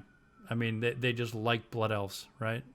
Horde finally get that elf character, and everybody wants to play it and stuff, and their abilities are better than what they get on the Alliance side. So it is going to cause a lot of servers that are currently balanced to become imbalanced, and it's a slippery slope because we've saw it in Classic. Once it gets imbalanced, it kind of snowballs out of control where one side is just destroying the other side, and more people leave. So maybe they'll do something to stop it this time. Faction balancing we went through. Paladin balancing we kind of talked about. Will balance, if they have fresh Classic servers, will batching be removed?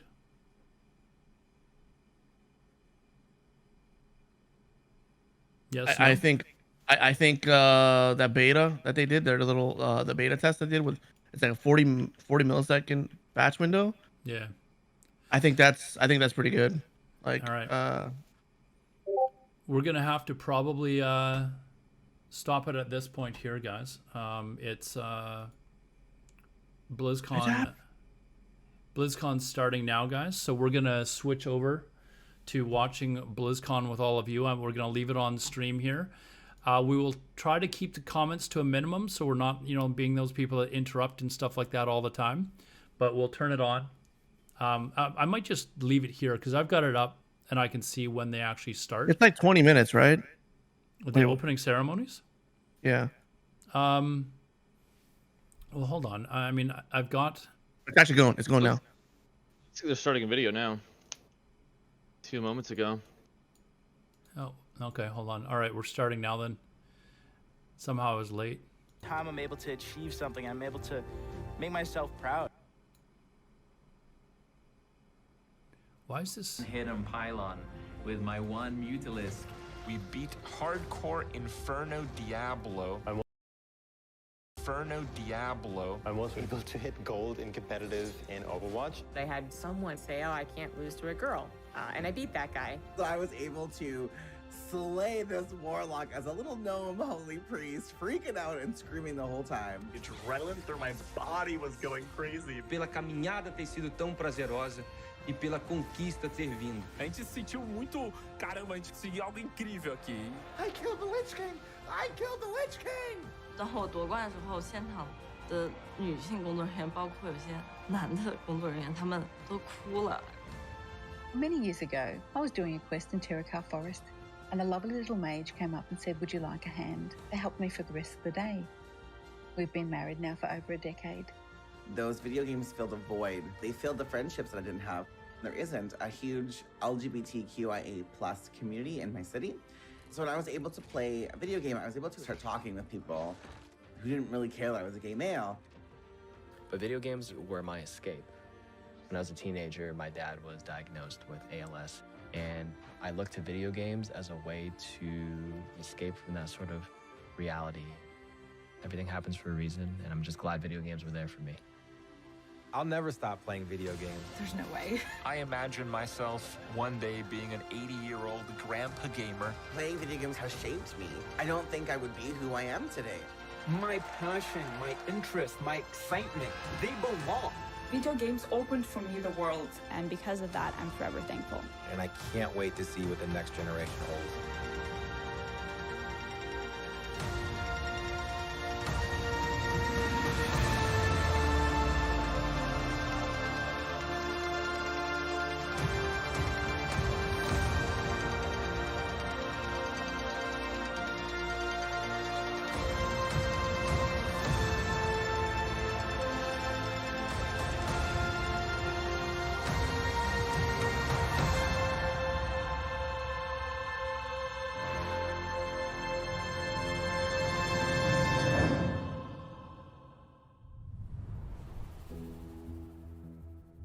Welcome to BlizzConline, a celebration of 30 years of Blizzard communities and 30 years of Blizzard games.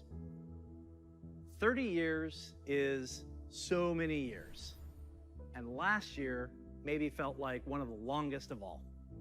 But throughout the years of Blizzard Entertainment, from 1991 to today, many of us can associate certain games with milestones in our lives. Maybe you were a little kid the first time you played The Lost Vikings. Or in high school when you first played a Diablo. Can you turn it up a little bit, they're asking. Or maybe you met your partner while you were playing World of Warcraft. That's the awesome thing about video games. They give us experiences that are relevant to the times in our lives and experiences that we carry forward with us. Games are here for us during good times, and they're here for us even when we feel alone or maybe uncertain. Games are coming home, familiar, comfortable, with a connection and a sense of belonging. And while many of us spent most of 2020 in our actual real-life homes, games became even more of a place to get away, to be free from outside concerns, even if just for a little while. So, this is pretty weird. Usually, when we start BlizzCon, the opening call is to my favorite Warcraft faction, the Alliance. Or my favorite faction, the Horde. I get confused.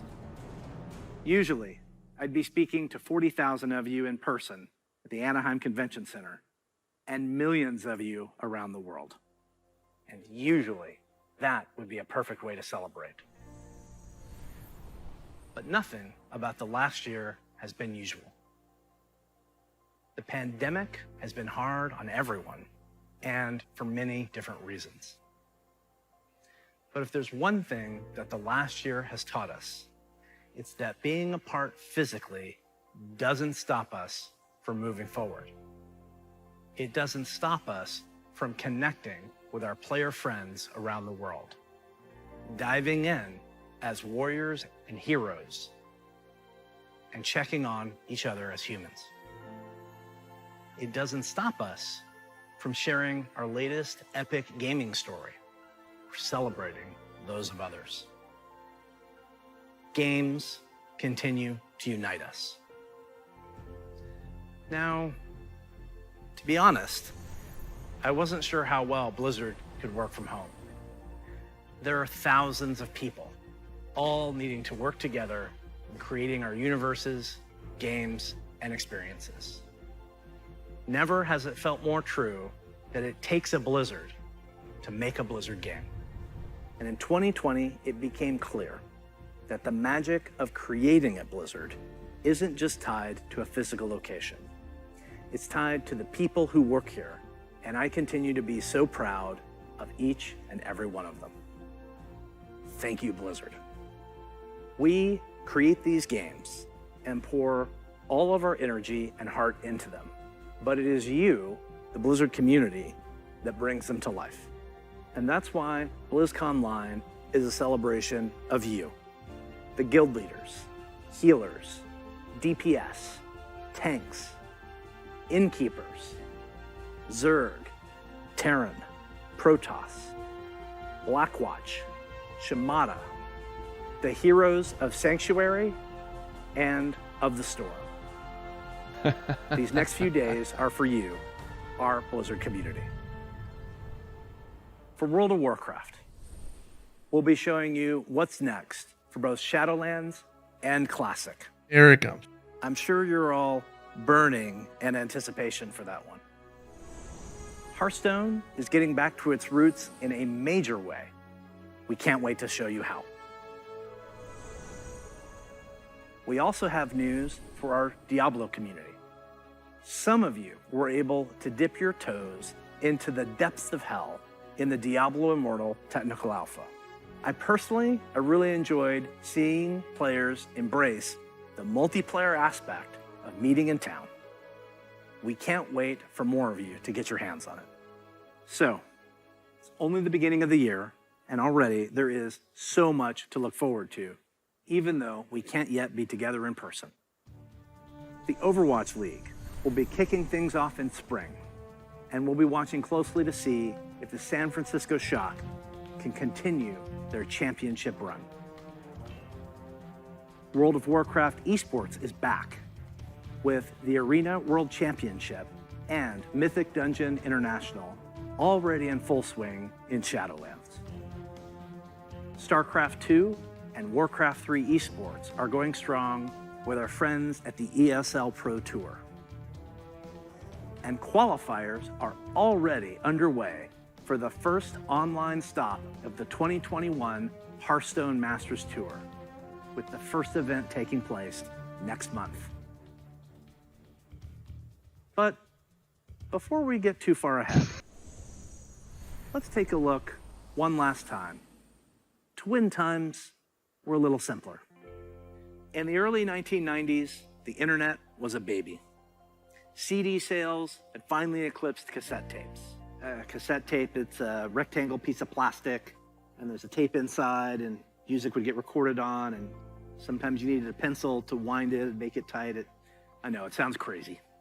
We were all playing video games on Super Nintendo, Sega Genesis, DOS, or Mac PCs. I personally was a master of config.sys and AutoExec.bat. So many simple things in simple times. If only we could relive them.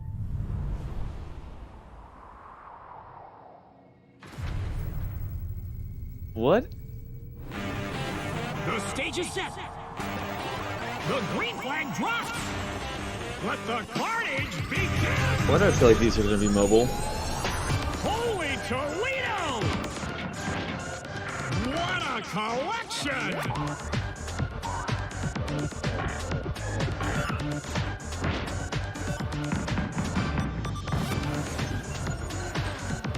Now we're talking.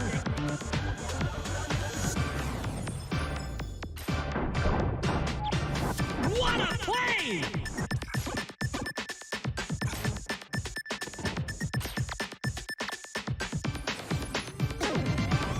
Crank up the volume! Unbelievable!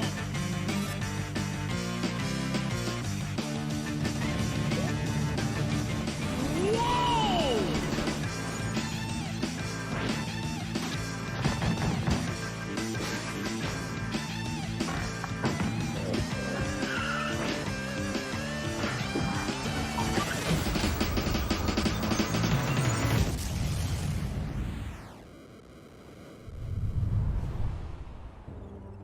The Blizzard Arcade Collection, featuring the Lost Vikings, Rock and Roll Racing, and Blackthorn. These are ports of the games just as you remember them, allowing you to relive the original experience of all 3 titles in 13 different languages, with a couple of quality of life upgrades. Yeah, no doubt. As an example, we include very modern, cutting-edge functionality. At least it didn't say Wasn't mobile, available because in I the was early going to have to get up and walk off camera. both They said it was saving on mobile. and loading of games. And for those of you who purchased any Blizzard Digital Anniversary Bundle via Battle.net, you'll automatically receive the Blizzard Arcade Downloading? Collection on PC today. Now, you ready to hear about some other video games? Let's hear what's next for World of Warcraft.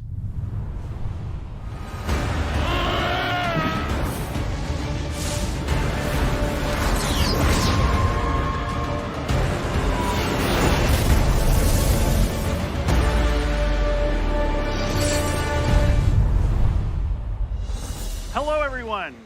Thanks for joining us today. No matter where you are, World of Warcraft unites us all. Whether you're exploring the Shadowlands, classic Azeroth, or another part of the Blizzard universe, I'm glad you could make it, because we've got a lot of good stuff to show you. But first, let's start with some Covenant pride. Kyrian, take flight. Nightbay, let the hunt begin. Necrolords, to war! Vinthir, let's party. The world has thrown a lot at us since the last BlizzCon, and the thing that's really kept everyone going on the WoW team has been connecting with all of you. The bonds we forge with our guilds and family and friends in WoW are powerful and real. As WoW enters its 16th year and Blizzard celebrates its 30th anniversary, we're so grateful to have the most dedicated and friendly communities in gaming. Let's recap the events in Azeroth. In WoW Classic, we fought an endless battle for South Shore and Tauren Mill. We banded together to open the gates of Ahn'Qiraj and joined forces to take down Kel'Thuzad in his floating citadel of Naxxramas. In Shadowlands, we helped our Covenant recover from the Anima drought, brought on by Sire Denathrius, master of the Vinthir and traitor to the Pantheon of Death. We survived the halls of Torghast and crafted legendary gear in our efforts to expel Denathrius from his castle lair.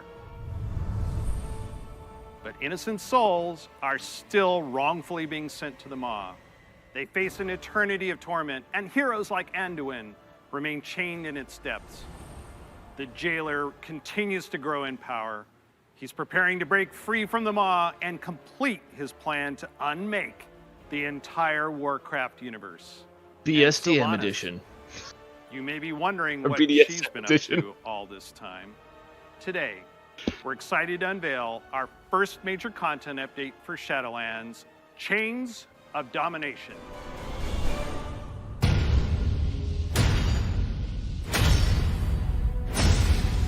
Look around you! What makes you believe you're not just a weapon to achieve his ends? Enough! Join our cause, or be made to serve. Right now, you hold all the power. Make your choice, Sylvanas Windrunner.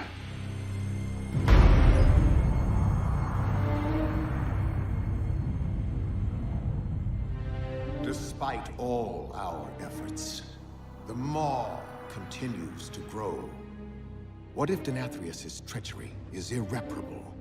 The Primus is lost, and Bastion cannot save the Shadowlands alone. None of this should have happened. Perhaps the Winter Queen could. My Archon, a living soul, seeks an audience. A mortal? A king. By all our measures, one who has spent his life striving for justice. One who would give anything to serve his people. One whose heart is true. Very well. He may approach.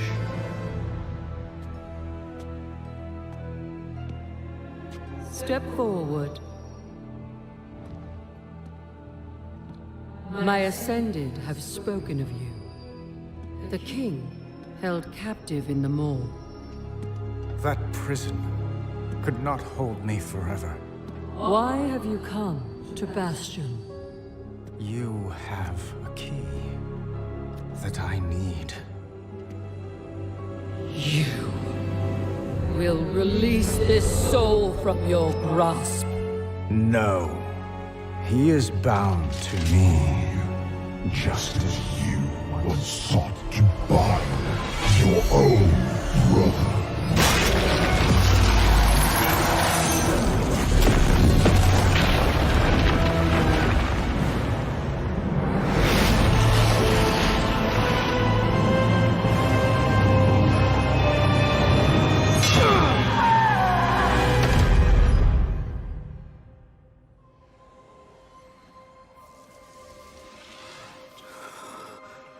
I'm gonna be honest, none of this makes sense to me. I'm so confused.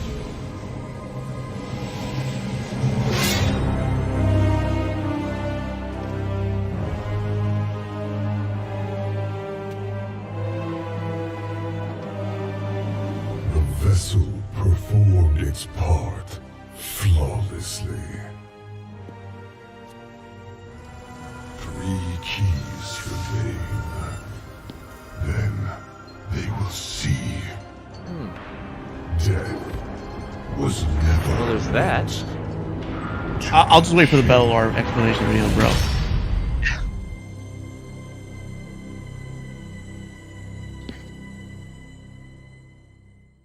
Chat, what the hell just happened? Is it though? That is so intense. I know you probably have a lot of questions about what you just saw and what it means for the next stage of your Shadowlands journey. Later today, my teammates Ian and Jeremy will be telling you more about Chains of Domination in our Shadowlands update. Please check out the World of Warcraft channel to find out more. Next, At I'm least excited to they can share make our trailers. upcoming Oh. World of Oh, this guy's Warcraft trolling. charity pet program. We've heard a lot from our community about how much Charity they love these pet pets program? and the opportunity to give to a good cause, along with ideas to It's make for a the good program cause, but even I better. want TBC. So during this upcoming campaign, you'll be able to donate whatever amount you wish to directly support our chosen charity. Once donations reach our goal, everyone playing World of Warcraft It's will get a interesting. pet for their collection as a thank you, whether you were able to contribute personally or not. And to make this a fun challenge, if we reach a stretch goal, everyone gets a second pet too. I kind of. And here they are. I'm not gonna lie, I kind of want that monkey. Bananas! It's funny Literally. looking. He was originally You can available throw to Telebeam a bananas select at it few and be back like, in Burning Crusade "Here, eat era. this." So we're excited to give everyone a chance Oh, to God. adopt him. And if we reach our stretch goal, you'll also get Daisy the Sloth. She's an all-new pet What is that? That's What is- funny. when you need a hug. They're gonna have Blizzard, monkey, stop. all the monkey campaign will comments. go to Come on. support The medical humanitarian It's for a good cause, organization, Doctors Without Borders, also known by their French name, Médecins Sans Frontières, or MSF. They're an amazing group doing important work around the world. What are you guys gonna do with your We're grateful monkeys to when you have get them? Such a generous community, and we hope you'll Oh, if it help misbehaves, support you're gonna have to this spank it. worthy cause. We'll be sharing the details about the charity pet program on the World Play of with Warcraft it, guys. website Stop. This is a family-friendly We stream. talked quite a bit about Family-friendly Shadowlands. stream. Stop it. Classic players, Oh. now it's your turn. Yes. It's my pleasure to hand off to my teammate, Holly Longdale. She's a longtime WoW player, a veteran MMO developer, and Here he she's going to goes. tell us what's in store for WoW Classic.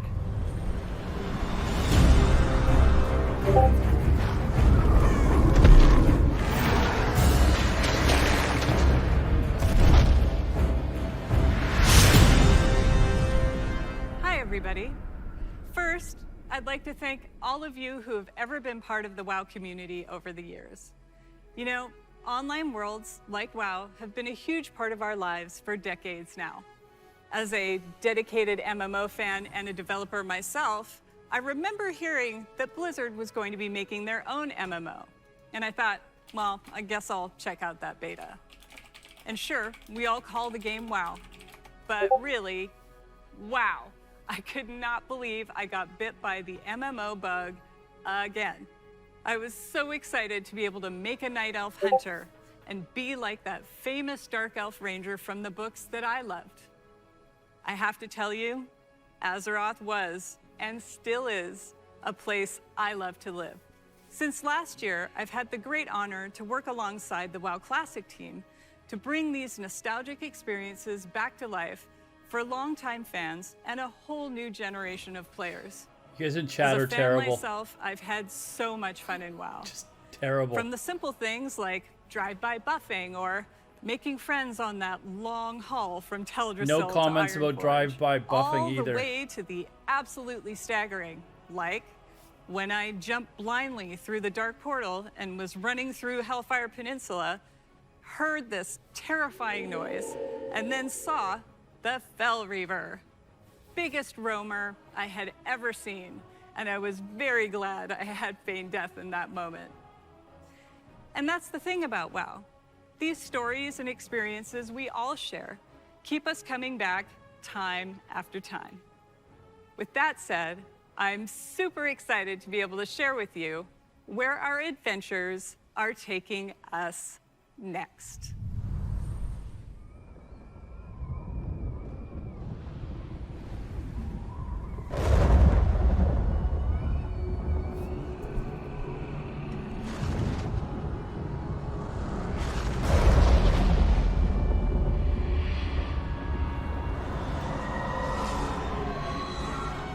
You dare enter my realm.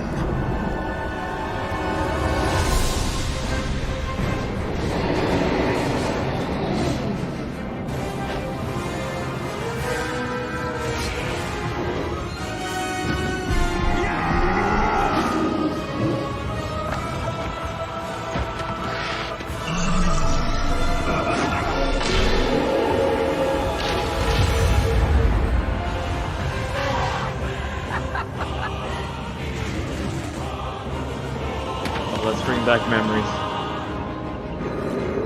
Black Lotus is tanking, by the way.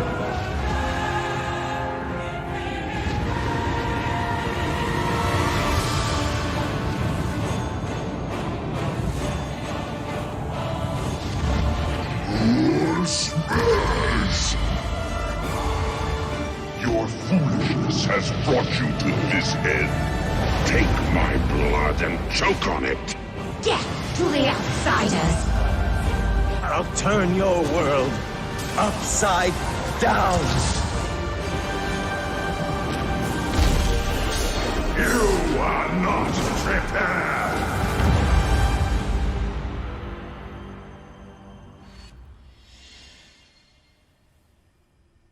No date? Oh. They said 2021.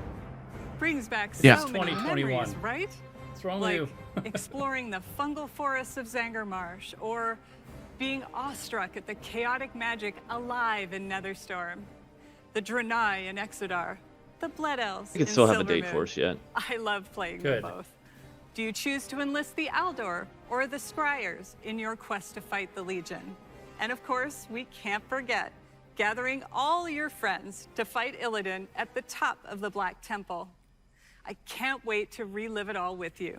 Since the team first set out on their own quest to bring the original WoW back to life, we have learned a ton about what players are expecting from this kind of experience.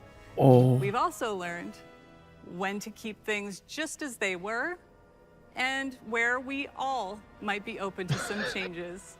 We're bringing all these lessons into Burning Crusade Classic, with our primary goal to bring back the same feeling you had when you faced the Fell Reaver for the first time, or when you were digging through piles of Fellhound poop. Of course, we can't get this right without you, our incredible community. There it is. Soon, you'll be able to revisit Outland yourself when beta starts and tell us what you think. Later, all WoW Classic players are Letting going you to stay be if you presented with a meaningful choice for each one of your beloved characters. Do you want to move on into Burning Crusade Classic? Or do you want to stay in the original Classic era forever? Whatever you decide, There we go. you can do it all with your one WoW subscription. Yeah, looks like you're gonna be able to keep I know I've thrown a lot one at or you, the other. but don't worry. We'll be getting into the details in our panel later today. So stick with us. We'll make sure you are prepared. All right. And That's now enough. we're going to hear what's coming up in Hearthstone. I guess we'll watch the whole opening ceremonies. Yeah.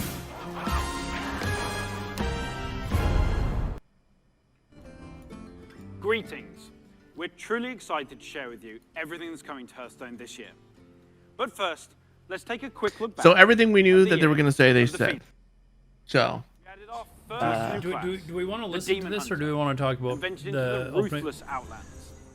Then we went to What do you guys want to do? and got to explore. And we could talk about it. If they bring, I guess we could just talk, and then if they bring anything up that's worthwhile, we And with our could third expansion of the year, we brought you Hearthstone's readdress. biggest update ever. Talk, fuck. Alongside the Hearthstone. menacing old gods in Madness. Yeah, I'm really interested to see what lessons learned are going to be applied to GBC. Yeah, 5 minutes until Diablo talk starts. Oh, okay. Well then, let's take 5. But that's interesting to see, like, because what are they going to do? You said, like, are they going to make a change? Are they going to do something that? It's time to say farewell to the year of the Phoenix. Nobody took the action when I said that we're gonna have fucking Draenei and Blood Elves early. I mean, at this point, the odds are in my favor now. We'll see.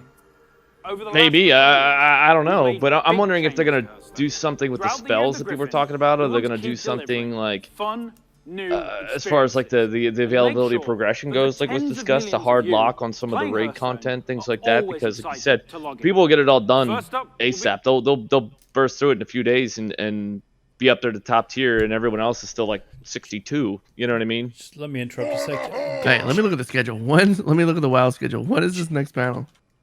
Chat. I do want. I definitely want to see what's going on with Diablo. Look at chat. Oh, you guys let's can't even see. see it. Chat on YouTube is constantly it's skipping. Like they're just spamming skip in the chat on YouTube. Do you guys want to listen to this chat, or do you guys want us to talk about what they've announced so far? I just let it play muted. Yeah, once they start on Diablo, we'll unmute it because Oh, it's in 30 minutes. In 30 minutes, they do the what's next. Yeah, but they're still going to talk about Diablo and stuff like that before then, right? So they've still got more stuff. So maybe even StarCraft we can listen to. I'm sure there's some people that would be interested if there was a revamp of StarCraft, but maybe even Overwatch. But I'm not at all interested in Hearthseeker. No. Let's so. Oh, go ahead. No. I guess we can dissect what they said about. Gonna pose a question. Like, what are you guys thinking about that? Like, as far as the change thing, or what they learned? That to me is a very curious statement. But if you want to direct it somewhere else, Alodar. Oh, Hearthstone. Sorry, not Hearthseeker. Hearthstone. Sorry, guys. My bad.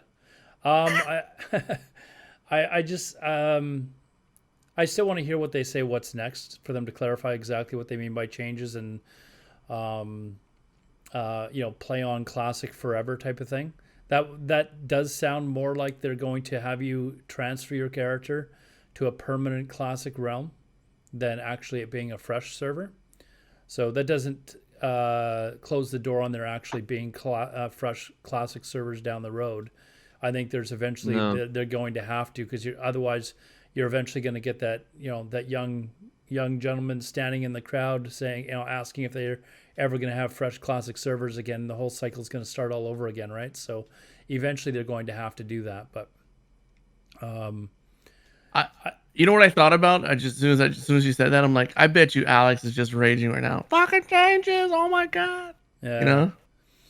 Yeah. I think it's going to be a big point of interest till they give us a little more details on it. But the question is what, and I think the locking of like content may be part of it. There may be some fundamental things to like the manner in which people can use to quote power level them their characters. What's this so they're quick. showing right now? Hearthstone. Is it still? Yeah. Is it still Hearthstone? Yeah. I think they're going to be looking at those kind of things. I'm wondering if there's going to be like, there was a question of balance. We talked about earlier. Like, are they going to try to balance anything between Draenei and the Blood Elves? Like, I wonder if maybe that's under consideration. Yeah. Okay, chat saying level 58 boost confirmed. What? No. I don't think boost. No. I think they're going to do Check the Twitter. batching. They're going to probably remove that because that was a big sticking point. Maybe they'll do something with layering and figure something out that's better. I don't know. Boosting? But balance between both Horde and Alliance Paladins, just so that there's no crazy faction swings once they release it. Mr. GM is quoting, level 58 boost will be available in TBC. All did. If you don't have characters ready for the journey to Dark Portal, remember we were talking earlier about how they were going to have to accommodate all these people that never played Classic or they played for like 2 weeks, and they were going to have. So chat, I'm gonna put this over the video. So hold on. This is the whoops. Unbelievable. I can't believe. I mean, I guess maybe I'm not surprised. Where the hell did it go? I don't even know where it went now.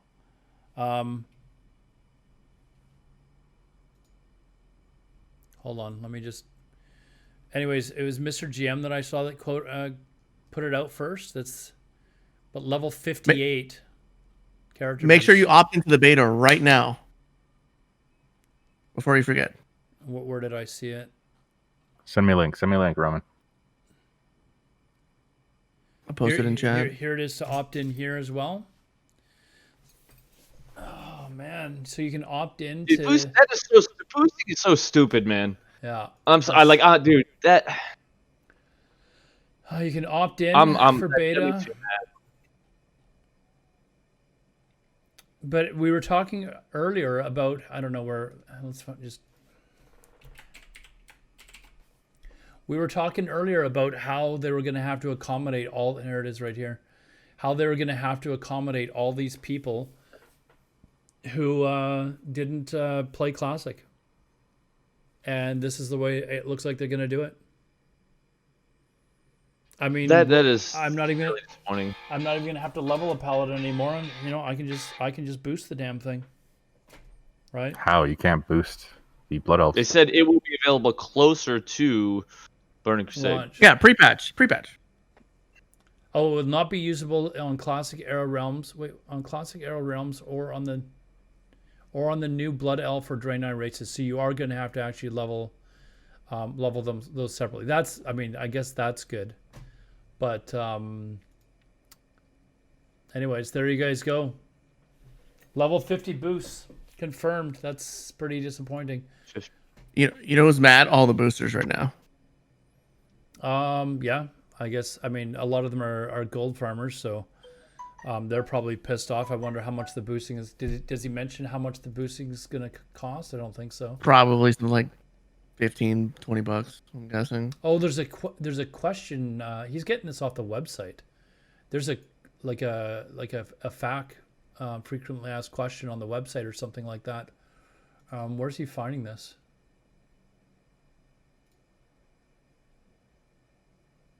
Dark Portal opens soon. So here you go. Classic. Characters on Era Realms will continue to play on the Shadow of Necropolis content update. What's this? Continue to play in the Shadow of the Necropolis content update. I mean, you're gonna be playing in the current patch. To move your character. So here it is. You'll have the opportunity to move your existing character to an Era realm for free. So you're not having to pay, and you have to move the character to that realm. It's not a copy, a move. Yeah. I knew it. So characters and progression realms will continue to experience content updates as they become available. So there you go, guys. That's the option. Diablo's How are you up. Be able to do it? Is it? All right. Diablo's up on the show. Us at Hearthstone, we want to thank the many millions of you who play our game. All right, guys. There you go. Your dedication and support Bring your is what video drives forward. us to make awesome updates and pursue My what? ambitious and fun ideas. Diablo's up, the video. We can't wait Stream. to Yeah, kick off the year of the you're Griffin a little with behind all because of you paused. and we hope to see you in the game soon. Kick off the Diablo segment of our show, and I am honored to be here on behalf of all of our Diablo teams to share the news and updates we have in store for you today. We've got a lot of Diablo to cover, and I hope you'll agree with me that it's a great time to be a member of this community. All right, let's kick things off with Diablo 4. We first shared our game with you during BlizzCon of 2019, and we've been truly humbled by your response. We've kept in touch through quarterly updates and sincerely appreciate the thoughts and valuable feedback you've provided as we unveil more and more of the game and share in its development. After all, Diablo belongs to you as much as it belongs to us. Most recently, we teased an update to our campfire screen, and savvy fans, of course, understood that we meant more than just the character lighting and fire visual effects. That's right. Today, we're happy to announce a brave new soul joining the barbarian, the sorcerer, and the druid on this dangerous journey back to Sanctuary. A class is one of the most exciting things you can announce in a Diablo game. This one is especially exciting to me as it's a re-envisioning of one of the first classes to ever appear in the series. Let's have a look.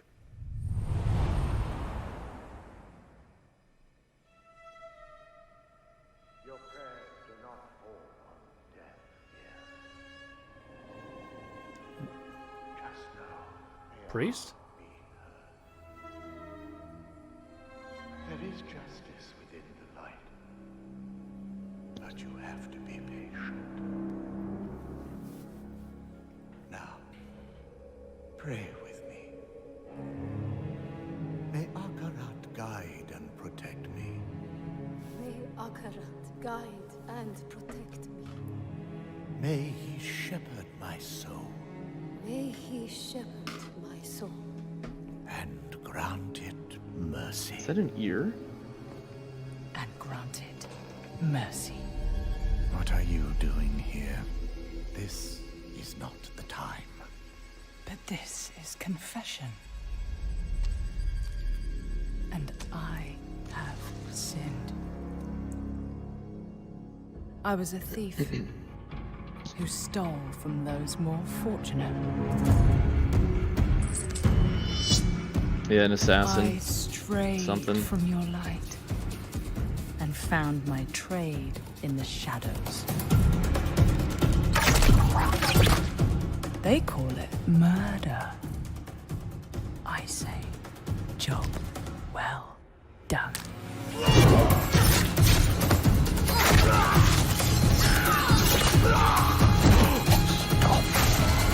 Good chat, Gold Leader.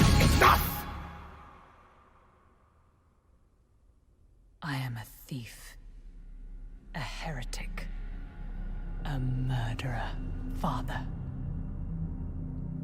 Will Akarat save me? You mock our light. But those monsters were a scourge upon my flock. And you were the answer to their prayers. Then we are settled, and you owe me. The name you seek is... Thank the heavens for you. Heavens? I assure you, Father, the heavens didn't send me.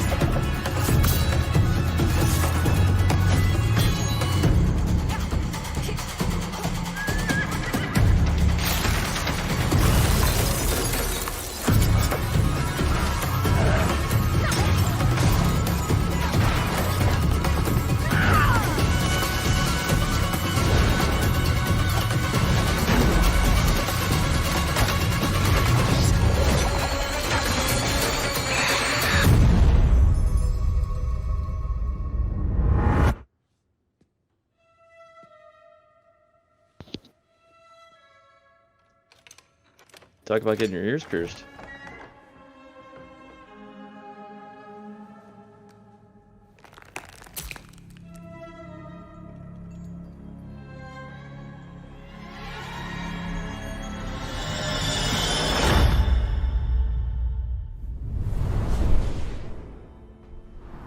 Just the sound of that ear getting pierced by the hook is so brutal. I feel like it's gonna haunt me for a long time. I've been a huge fan of the Rogue ever since the original Diablo. Even seeing them come back as NPCs and mercenaries in Diablo 2's Rogue Encampment served as a great bridge between the games. With the setting of Diablo 4 being a larger world than we've ever played in before, we're excited to show you not just what the successors to the original Rogues in the series have been up to since the fall of their order, but also what some of the other rogues in the world of Sanctuary might look like. The mantra for Diablo 4 has been customization first, and the Rogue takes this to a whole new level. From the beginning, the Rogue has been an incredibly flexible class, able to adapt to any situation. Our goal is to let you create the kind of Rogue that you want to play. Whether it's an unrivaled archer modeled after the original Sisterhood, or a cloak and dagger rogue from the darkest alleys of Chaldeum. In Diablo 4, you will have the freedom to create the rogue that you imagine by customizing the looks, the background, and the playstyle of your character. Please stick around for our segment later today, where I'll be joined by other members of the Diablo 4 team to share a closer look at the rogue class, as well as some of the open world gameplay that we're bringing to the game. Spoilers, those severed ears are not just for show. But Diablo 4 is not the only Diablo game we're talking about today.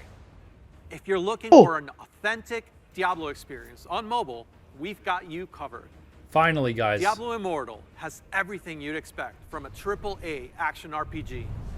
From the visceral combat and epic loot to an all-new story, bridging the gap between the events of Diablo 2 and Diablo 3.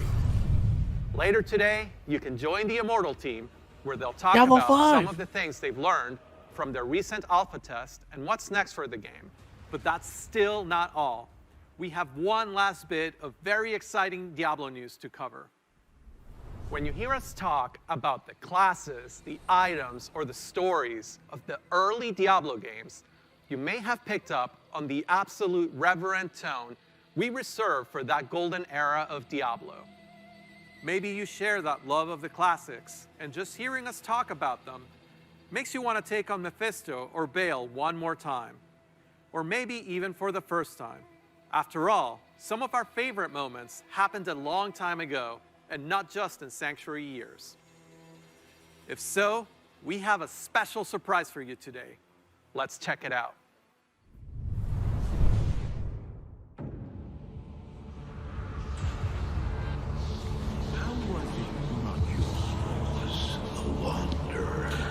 Now you know what I seek, Marius.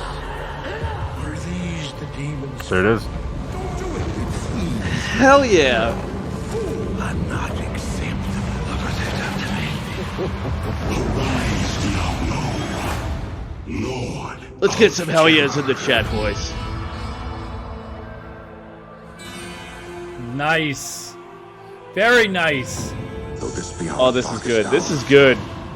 It may yet be your greatest moment. Oh wow, it looks good.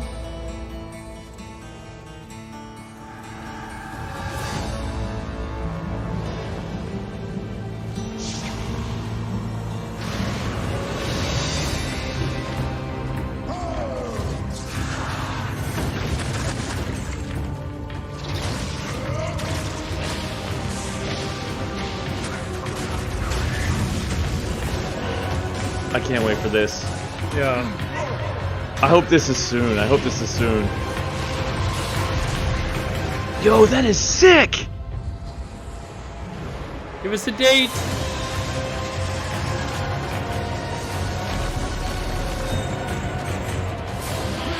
Coming in 2030.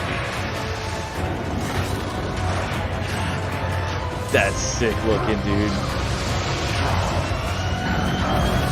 2021. Yo, I would D2 on Switch. I would buy a Switch just to play that on there. It's this year. It's this year anyways. After more than 20 years, the Dark Wanderer has D2 remastered. and once again, he travels east. Always east. Diablo 2 is a landmark game for Blizzard. Diablo 2 Resurrected is a full HD remaster of both the original game and the expansion, Lord of Destruction.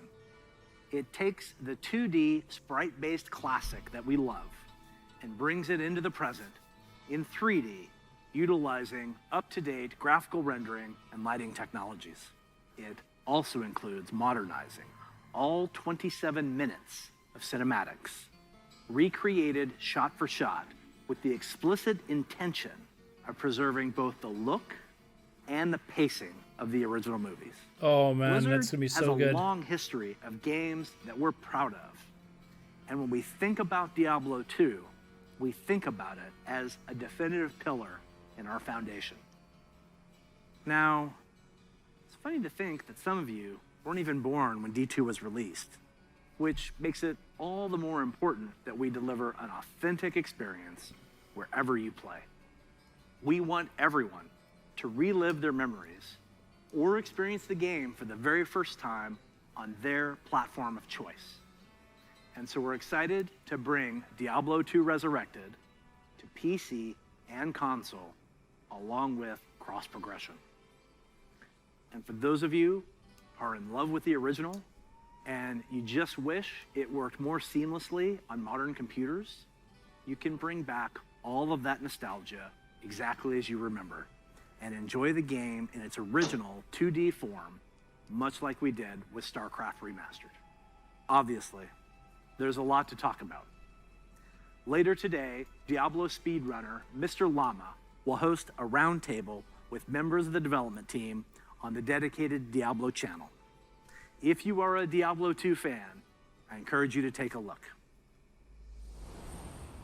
So, from Diablo 2 Resurrected. We were talking about that before Burning the Crusade show Classic, started. Yep. To the Blizzard Arcade That's gonna be Collection. awesome. Yeah. It's a whole lot of looking back. And while we have teams dedicated to bringing these This is a new project. Come on. Give us something new. The mobile game, dude. It's actually Pet a battles. very small percentage of our developers No. working on these projects. Far more people are working on the future of Blizzard. And in addition to what we'll be talking about during the show, we can't wait to tell you even more about our plans over the course of this year and beyond. If you had asked us 30 years ago what gaming would look like today, none of us could have predicted the current Blizzard lineup of games. The advances in technology are one thing, but it's really what those advances have enabled that's even more incredible. If you think about the people who play games and the communities that have grown up around them, the way people can connect instantly, no matter where they are in the world, the way people are increasingly able to express their identity and celebrate who they are through their favorite games, communities, and platforms. The explosion of things like streaming, cosplay, and esports. It would have been hard to imagine any of that 30 years ago. And at Blizzard, that is what excites us about the next 30 years. There is so much that we're working on. And some of it you already know about. The rest, we look forward to talking to you about it when the time is right. Just like the real world, the worlds of Warcraft, Diablo, StarCraft, Heroes of the Storm, Overwatch, and Hearthstone are diverse, expansive, and full of potential. We are not only iterating on the experiences that you've come to expect from us, Click to move. we're also exploring different ways to express our worlds and welcome more players from more places into them. And we aspire to continue to lead on priorities like accessibility and toxicity control, and to continue supporting causes that have a positive impact on the real world. we want to continue to bring those same feelings of joy and achievement that we all felt when we first defeated the Lich King, or beat Diablo on hardcore mode.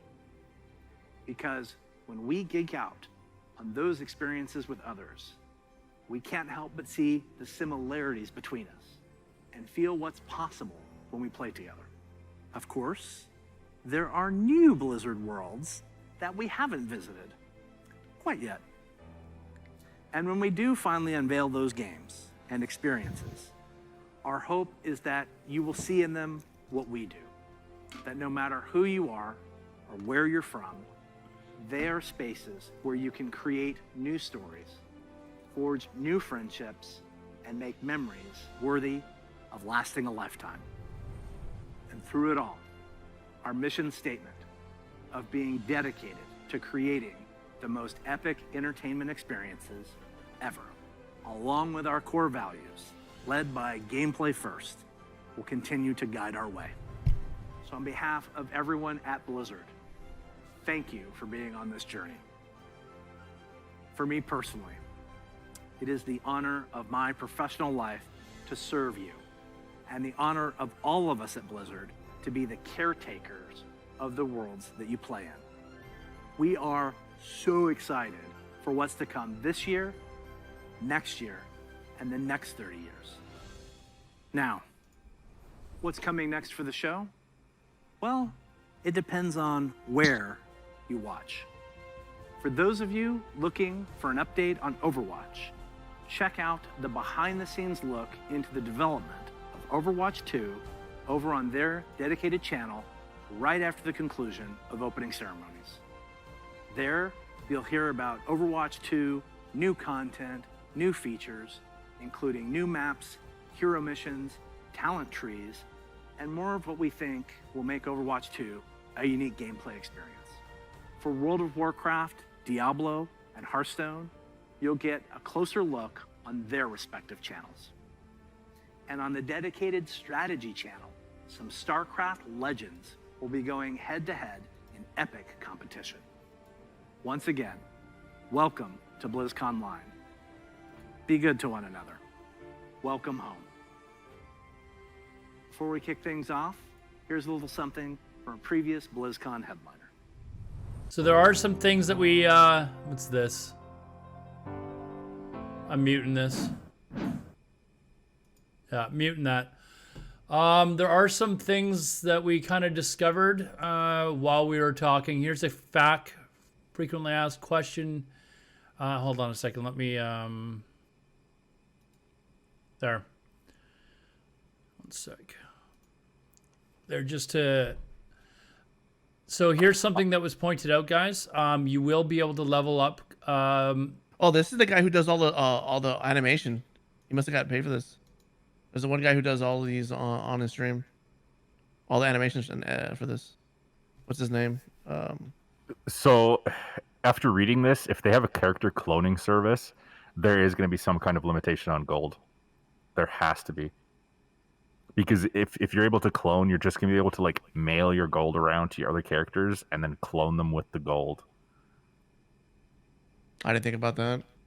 Yeah, this is what I was talking about like months ago when we had talked about like what's going to happen, and I said like either they're going to do like a carbon copy of your account, and like the copy is going to move forward and the other stuff is going to remain, and it's just going to be at a certain point in time that they do it, and it's just snapshot it and that's it. You won't have the ability to like move gold around and like copy each character with the gold and like, duplicate it might be stuff. a snapshot on launch.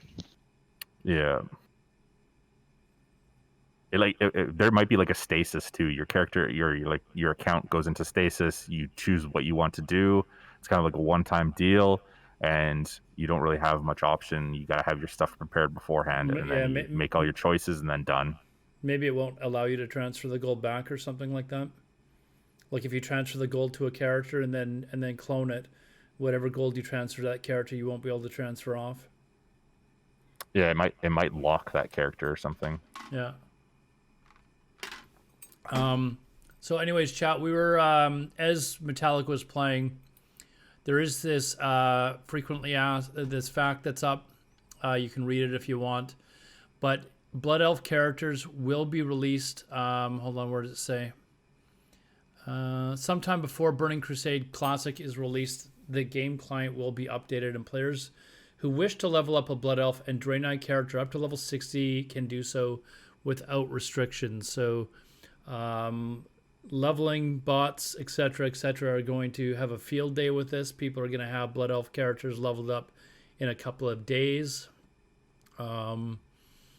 There's also the boost. We talked about that earlier on, that there's going to be an actual boosting service paid for through Blizzard to level up a character to level 58 so that you can jump into Burning Crusade right away.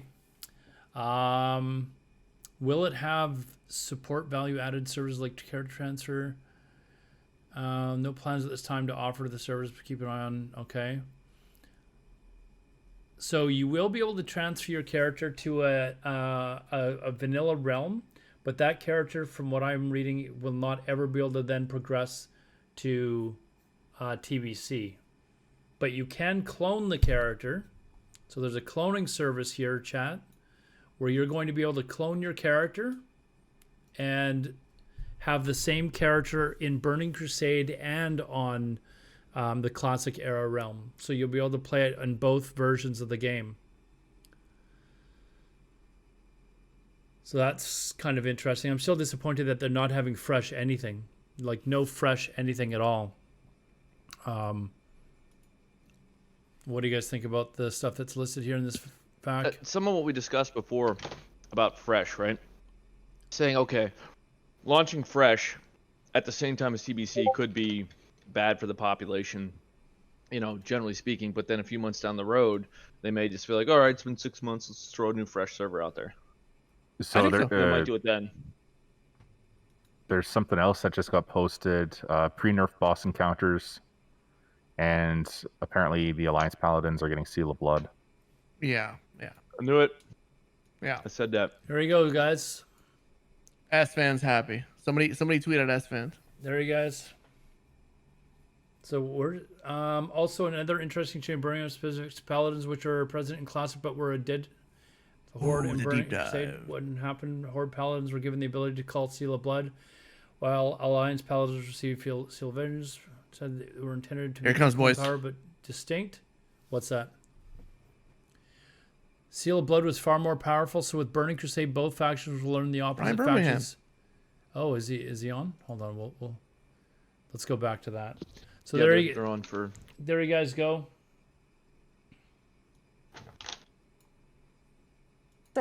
A little bit about my background. I spent 13 years working on EverQuest. I started as a game designer and eventually became the head of the studio for the EverQuest franchise. That said, I've always been a WoW player since beta. So this is obviously a dream come true for me, and I'm thrilled to be here with you. I'm Patrick Dawson. I'm the production director for World of Warcraft. I've been at Blizzard for 15 years now, and have been on WoW for most of that time. Avid WoW player myself. Me and Alodar grilled this really guy for like a fucking hour. Up that dark world again as Not well, this guy. And my name's This Brian guy. Birmingham. Brian and I'm the lead Birmingham. software engineer on WoW Classic. I've also been at Blizzard for 15 years. I started on World of Warcraft. I spent about 3 years on Hearthstone as well, and then came back to the World of Warcraft team to work on WoW Classic. And it has been a great joy to me to work on this team. There's a lot to talk about today. Yeah. So earlier we announced, yay, Burning Crusade Classic is coming. But there's a lot more to it. Let's take a look at the features, because wow. I mean, wow, right? Wow. I was so excited by playing Draenei and Blood Elves. I played both, and I will say my heart's with Alliance. Just like her already. And I also took up jewel crafting on my Draenei Shaman. I wanted to corner the market. Just the whole notion of having items with sockets and just exploring that whole system. I'm also a bit of a systems nerd. So I completely lost my time for weeks in there. The Burning Crusade, I remember being there back then. I mean, it was our first expansion ever. So all the new features was like this really cool moment of like, what's coming next, what's going to happen. And one of the things that was pretty impactful to the game was Horde having Paladins and Alliance having Shaman. I mean, as an avid PvPer myself, I remember going back and trying to fight Shaman. I was Alliance back then. And just not understanding that class at all, because my team didn't have it. So like I try to poly them and it'd be like grounding totem. I didn't know what that was. And it's just like, why are Shaman immune to everything? I don't understand. That's not what you said. Yeah, no, I did. No, you said they're cheating. I understood polymorph druids, but Shaman, why? Like now I started to understand Shaman a little bit better. We got some of their benefits. I actually got to see totems being placed down on my side for once, and got to see the frustration of dealing with Bubble Hearth on the other. Yeah, I remember when I was doing raids, we were always jealous He's of got the a nice Alliance shirt. having Paladins for Blessing of Salvation. Like people would be pulling aggro off me, and I'd be yelling at them like, "Wait for 3 Sunders!" And the Alliance is just like, "No, it's no problem. Just go."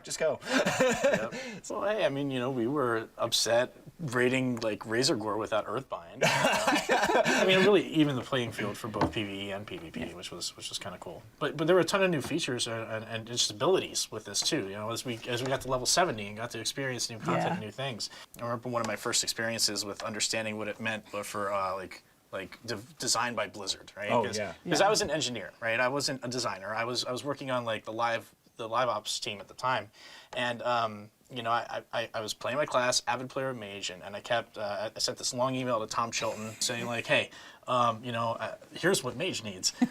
Dawson Manifesto. It was a well thought out forum post. And what was in it was things like bring back invisibility, let's get a threat dump in the class. And I didn't even necessarily tie those two together, but he was like, that's a pretty good idea, let's give mages invisibility. And just knowing that skill was coming along with some other new stuff for mages like the Molten Armor, the Ice Lances, was just really cool to see all this new stuff in Burning Crusade. On the other side of that, I was really excited about Spell Reflect because I was really frustrated getting polymorphed and being able to like reflect that back on the mage. As a mage, I was not excited for you to get I bet you weren't. And there were even some PvE encounters that had abilities that you could reflect back. So I remember that was really fun to kind of find ways to time that and use it as a defensive ability as well. I was a hunter. Mm-hmm. I'm a hunter also now, a hunter. actually. Yeah, I've switched. But I remember just chasing Beastmaster and just DPS. Yep. That was it. That was the chase. Yeah. Talking about that too makes me think of like the arenas and the arena system.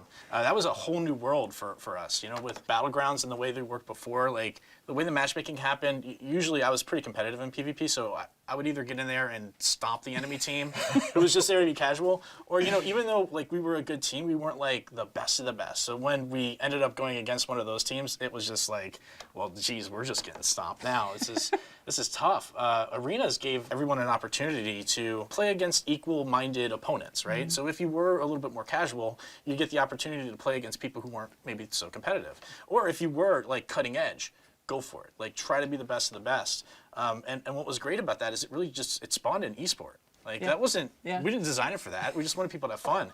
But when we noticed like, hey, everybody's playing this, everybody's like competing in this, people are watching it, we had to embrace that. We started featuring it at BlizzCons and we've been doing it every year since.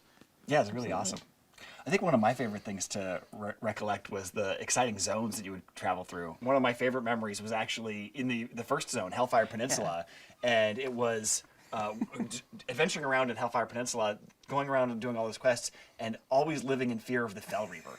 Because you'd be out there collecting parts from like a broken Zeppelin, and you'd be fighting off your Hellbores, and then all of a sudden you'd see the screen start to shake, and like these thump, thump, thump, and then and you're like, oh my god, I gotta run, he's right on top of me. Sound still haunts my dreams. Oh, I know, yeah, it's terrifying. I always wonder how you ever had that thing ever caught you. Yeah, just get out of here. And then the payoff when you later go to Netherstorm and they give you the quest, they're like, could you get me a part from inside the Fell Reaver? You're gonna have to kill him. And you're like, that guy? Like that guy that used to terrorize me? And they're like, yeah, I think you could take him now. And that was such an exciting payoff to be able to like bring that full circle and go back and see him again. For me, I snuck into beta. I got really lucky because I could see the construction sign for some of the zones, and of course I ignored it and went and explored.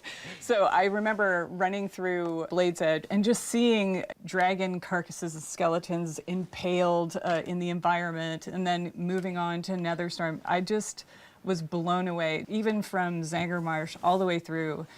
Everything felt like its own world, and just to be able to go through that and just the delight of it and the epicness of it. And then you come up to Area 52. That's what I love about WoW, is you can have epic storylines and still find lightness in it. So I just loved it. I love it. I'm an explorer, so. You know, for me, I remember Burning Crusade really opened up a new gameplay type for me. I became a collector in Burning Crusade, right? And it kind of started with the Alodar and Scryer rep. Because I got my outer rep all the way up, and then I was thinking about switching to Scryer, and people were like, "You're insane! Don't do that." And I was like, "I bet I can," just to prove people wrong. And I did, and it was cool. It was really fun. But then I started doing other things. Like there were all these new like mounts and pets, and I went back and even got some of the. I really want them reps, to get like to the Thorium beef, Brotherhood dude. and Winter Like, Spring. come on. But then like things like Netherwing Ledge came out. We all do. They gotta opened up reminisce for me in some. Burning Crusade to really start my collection. Of course, we also had flying mounts, which I loved, and then decided to play with some friends on a PvP server, and was running around Hellfire, and Death from Above, which is likely just Pat. Probably. Yeah. You were flying around harassing people, Pat? I was getting a lot of honorable kills back in the day. So that's just a quick look at some of our memories for Burning Crusade, and that was 13 years ago. So that code has been hanging around for 13 years. And we're not just doing a save as Burning Crusade Classic. Oh no, it's a lot harder than that. So let's get into some of those details. So one of the challenges has been that we don't actually want to ship on the old code. And the reason for that is because it's got a lot of bugs and difficulties with the architecture that we don't want to have to deal with. But we do want that old data. And we talked about this when we did the original launch of Classic, was how the data is really the thing that describes how the game is supposed to be played and what things are supposed to happen in it. And so we want to bring that old data and we want to run it on the modern code, the same as we did for Classic. And there's like 750,000 rows of data that we have to go through and convert from their old formats to their new formats. And fortunately, we have really talented engineers, and we run automated scripts that go through this. But even after we run these scripts, we have to compare them with how it used to behave and make sure that we've actually done the conversion correctly. And then there's even some things that are making it more difficult this time, like the fact that we've made a couple of minor changes or bug fixes in the Classic data.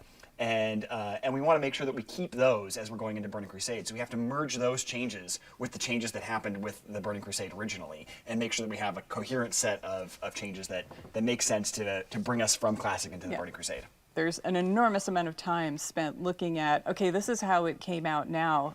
We have a reference client that is the original. That's right. We do use the old code for that. Yeah. So like we still have it. We just don't want to ship on that anymore. But we have like the old code with the old data, knows exactly how it's supposed to behave. So those things work together, and we can bring that up internally and take a look at it and say like, okay, this is how it was back then. This is exactly what it used to look like.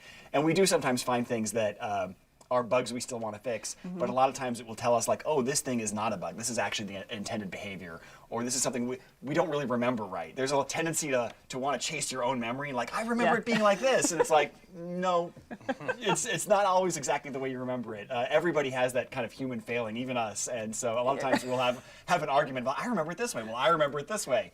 Let's go and check. We can look. Well, another reason to ship on the new code is really just the years of stability, improvements, and the fact that the world didn't look the same back in 2007 as it does today. Like, That's true. There wasn't cloud architecture at that point. I remember I had the privilege of being on the live ops team where I got to see what all the servers looked like and how it was all architected. And to pull back the curtain on this a bit, the way it was is everything was its own like server, right? Like they didn't really talk to each other very well. So each realm had 11 blades on it. And these blades were just bare metal blades, and like one blade was for Azeroth, one blade was for Kalimdor, one was for Outland, and then we had some for instances. And back then what would happen without cloud is you would try to request resources, and maybe a lot of people were running dungeons. And so it would give you back things like transfer aborted, instance not found. oh boy, like we don't want to go back to those days. So now we can take advantage of things like the cloud and not have those resource issues. So shipping on this new code is a big improvement in stability. Yeah, and so we're weaving all these threads together. We did finally get a build for Burning Crusade Classic. Super excited. With the team gets together, we're preparing for a playtest, and we go to create our characters, and we see this blood elf who, you know, he remembers the sun well. He forgot his pants. Yeah. So everything didn't work the first time? What? I know. Yeah, I did mention like we had to go through and check for problems in those conversion scripts. And so yeah, sure enough, what's going on here is that this guy thinks he's dressed, but he isn't. And you can see why he thinks he's dressed if you Does look that down happen to you a lot? Only in my high school days. You can see if you look at his calves, you can see that he's got they're flared out because he thinks he's wearing boots. And the way the system works is we first set the geometry up for all the items that you're supposed to be wearing, and then we layer on various images that we call textures. And we'd use those to build up a single composite texture that's then wrapped around the geometry. But of course, in this case, when we were layering them on, none of the textures were assigned. So it just started with his, naked body, and then was going to go layer on textures and didn't find any. So it thinks he's dressed, and so it's removed the underwear because it thinks it's put clothes on top. But there aren't anything there. They're all just completely transparent. So it's almost like the Emperor's new clothes. He's wearing invisible clothes, only in this case, that's really what's happening. It's crazy. And then, of course, I wanted to try Draenei because that's where my heart lies. I'm an Alliance girl. Chad, and relax. this Draenei looks to be heads above the rest. That's not the Exodar. Yeah. No, definitely not. It's Dunmorrow, right? It is, and that's exactly the problem. It looks like the Draenei's too tall, but the real problem is that we're in the wrong place. And so, yeah, when you go to the Dunmorrow character select screen, of course, the camera is positioned for much shorter races like gnomes and dwarves, and so it's about knee high on a Draenei. And then water. Really, Brian? We have water in Hellfire? Yeah, so Go for a swim. it turns out that Outland has a funny, unique feature that it doesn't have any oceans because the water just all falls off the edges and goes out into space or something like that. I'm not sure how that works in the game universe, but magic. But yeah, there's no ocean there. But we had accidentally flagged it to generate ocean, so we ended up flooding the entire world with an ocean until we found that and turned it back off. So through all of these processes, yes, we're obviously we're fixing what is broken. But also we thought it was a good time to start enacting what we call #some changes here we go. to gameplay and how things should work. Yeah, I mean, when you think about it, like Classic, our guiding principle was no changes. The goal was to provide as true-to-life, authentic experience of Classic that we possibly could for the community. And we accomplished that. What was interesting to me is to see this vibrant community that embraced it and then said, hey, but we're not exactly the same as we were 15 years ago, right? And they're right. Like, the times have changed. The world has changed. And so some of those things that maybe were out there that were not great and were warts back in the day is not something that we would want to ship again. Like something that feels a little buggy or wrong or incorrect. So the idea behind this is let's provide what the Burning Crusade experience was without those warts. This really, I think, illustrates the difference is spell batching. We actually had a lot of requests originally for spell batching in that kind of no changes charge, where they said, hey, I remember when I used to be able to have two mages polymorph one another, and they would both end up polymorphed. And that's cute and fun, and I kind of like that. And so we said, okay, well, we can put that back in. But the system that causes that is, of course, that the spells are batched up and processed in these giant batches. But over the last 2 years, people realized that what that comes with is about a half a second of kind of built-in latency, where you push a button and it doesn't actually take effect for that half a second while it's waiting to queue up the other ones to go with it. And people were starting to find that frustrating. I talked to a lot of people who said they were excited about it when it first came out with Classic, but after they've been playing with it for 2 years, they're really ready to see it go, and we're ready to take it out too. So we're going to remove spell batching with Burning Crusade. That's definitely great, because I remember like every 2 weeks I get a bug report, Vanish is broken again. And it was because of stuff like this, right? Like if you vanish at the same time a fireball's hitting you, it's going to pop you out, right? Exactly. Like, and so we were trying to do all these hacky solutions to it, but the real answer is just don't spell batch. Yeah. But we didn't have the ability to do that then, so glad we're doing it now. Yeah.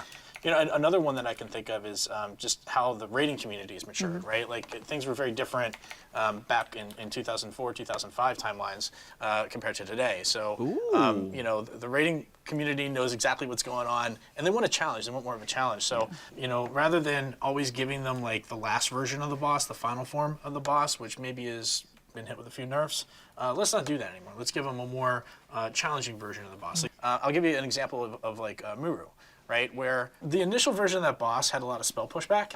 And so like that made it really tough to bring casting classes to that fight. We did fix that pretty quickly and change the fight to allow for that. Now that's a change we probably would incorporate in this, right? Like we don't want people to feel excluded or not part of being able to do a fight like that. But then probably a month or so after that, we nerfed Muru's health. That doesn't need to happen. Let's just keep it in the hard form. We can evaluate any changes we need to make after that, but yeah, it won't just be like, hey, final form, we're not even going to look at it. Let's call it a day. So. Yeah. So how did your mage handle the pushback? I just was sad it feels on the bench. Personal, yeah. No, I was the raid leader, so I got to choose who went. But The one mage allowed to go. that was honestly, that's one of my favorite fights ever in World of Warcraft. That was a really, really fun fight. That's awesome. Another change that we're talking about making is along the lines of that PvP balance and faction balance is, you know, obviously with Burning Crusade, paladins are introduced to the Horde and shamans are introduced to the Alliance, and that was intended to be a balancing of the factions and let's, you know, make them even. And then they wanted to kind of keep a little bit of flavor of that faction identity, so they kept Seal of Blood on the Horde and Seal of Vengeance on the Alliance. It was intended to be equivalent power abilities that were just slightly different in flavor, but in retrospect, Seal of Blood was just so much better. And so one of the changes that we are going to make is we are going to give the opposite faction's seal to the other faction, but we're going to do that at max level. So we keep just a little bit of that faction identity, where Horde will get Seal of Blood at level 64 on schedule, and then get Seal of Vengeance at level 70. And similarly, Alliance will get Seal of Vengeance at level 64, and then their equivalent, Seal of the Martyr, at level 70. Another thing we want to talk about is arena teams. When it first came out in Burning Crusade, the arena team system only let you have the same number of players on your team that was the size of the bracket it was for. So, for example, a 3v3 team could only have 3 players on the team. So if someone was like sick or unavailable one night, you couldn't play. And that felt really frustrating. So we're definitely going to go with like the last version of that, where you could have twice the size of the bracket on your team roster, so that you had alternates you could swap in and out. And then that way, as long as anybody had participated in, I think, 30% of the matches, then they got the full credit for the week of participation. So when we did personal ratings versus team ratings? I think that came later, and we're also considering whether or not we want to do something with that as well. Because another thing that was problematic about arenas was the way that the ELO system was so inflationary. And so we're talking about whether or not we want to move forward with converting that to something more like the modern MMR system, so that it isn't as punishing to people in terms of like waiting hours for a match at the highest levels and things like that. And another change, we're going to give players access to Blood Elf and Draenei early, so that before we actually open the Dark Portals, you'll have a chance to level those up. That's definitely not something we did originally. I remember I had a friend who was really frustrated that the rest of us were all running around in Outland, and he was like, I'm still back in Outlands. What is going on? When can I play with you guys? So yeah, I'm really glad we're doing that. Doing that with pre-patch? Yes. Yeah, that's the plan. Very cool. Yeah, pre-patch will come out and you'll be able to go start your Blood Elves and Draenei. And then content. So we've got some phases happening. Yeah. So the content phases that we got coming are exciting. We're going to start with Karazhan and Gruul's Lair and Magtheridon's Lair. And we want to start with just that released because we found with Classic that people really enjoy that kind of gear progression. And that's where all the tier 4 gear is with those raids. And we want people to have an opportunity to level up, catch up to their friends, and all kind of go through these things together. So as we unlock each chapter, we want to make sure everybody's had enough time to be part of that chapter. And the next chapter after that will be Phase 2, which will be Serpentine Cavern and Tempest Keep. Then next we move on to Phase 3, which is Hyjal and the Black Temple. And the reason that's a change is, of course, originally Hyjal was available from the launch of Burning Crusade, but nobody could really get in there because of the way the attunements work. So we'll unlock that as a later chapter alongside Black Temple. and then that'll go with Arena Season 2 at that point. And then Arena Season 3 will come out alongside Zulaman with a little bit of catch-up gear for anybody who's taken that long to catch up. It's another smaller instance, a 10-man. And then finally, Phase 5 will be Sunwell and Arena Season 4. 5 phases. It's been a very busy year. Yeah, it is. It's an expansion with a lot in it. Yes. And so we spent a lot of time talking about Burning Crusade Classic and Burning Crusade, which is exciting. We're very excited about it, but there's a lot to talk about. There's a lot coming, and we want to walk through how this is going to materialize. Well, yeah, really the question is, we have a diverse player base where people have a lot of different wants and needs. And how do we get there? How do we get to the Burning Crusade? Well, the first group of people that we wanted to make sure that we were serving well is those people who do want to go to the Burning Crusade. We feel that most of the community is interested in this. They're going to want to do this. We want to make it simple and easy for them. So how are we going to do that? As we said earlier, you're going to be able to make a choice. So we'll talk about and explore these choices in some detail, and I'll give you some examples. So to start with the current servers you're on now, Classic Live servers, are going to become what we're calling progression servers. And what that means is the servers that are live now will always unlock any expansion we release. So when we get to our patch day, you're going to be presented with a choice. Do you want to continue on into the Burning Crusade, or do you want to move to Classic? So in that space, you're going to do that for every single character. So for my example, I'm on Warm Rest Accord. So I've got a level 60. I am definitely taking that on through to Burning Crusade. But I've got a couple of mid-levels that I know I want to move with my friends. Those are characters I level with my friends in Classic, and I want to continue that journey with them. We want to make it as easy and seamless as possible to just get right into Burning Crusade. But there are options. That's awesome. I'm excited to hear that. I know there's a lot of my friends, for example, who maybe didn't really play Classic when it first came out, right? And so now they're behind. And they're interested in playing the Burning Crusade. This was, for a lot of people, their favorite expansion that we've done. We want to make sure that those people are served too.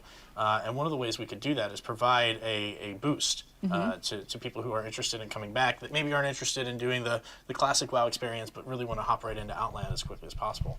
Yeah, so the team, we spent quite a bit of time discussing it because we want to make sure we respect the time of the people that have been playing Classic for 2 years, but also we want people to be able to enjoy Burning Crusade if they loved it the first time and maybe miss Classic. So we are going to offer a level 58 boost for purchase, but it does come with some restrictions. So it's going to be 1 per account.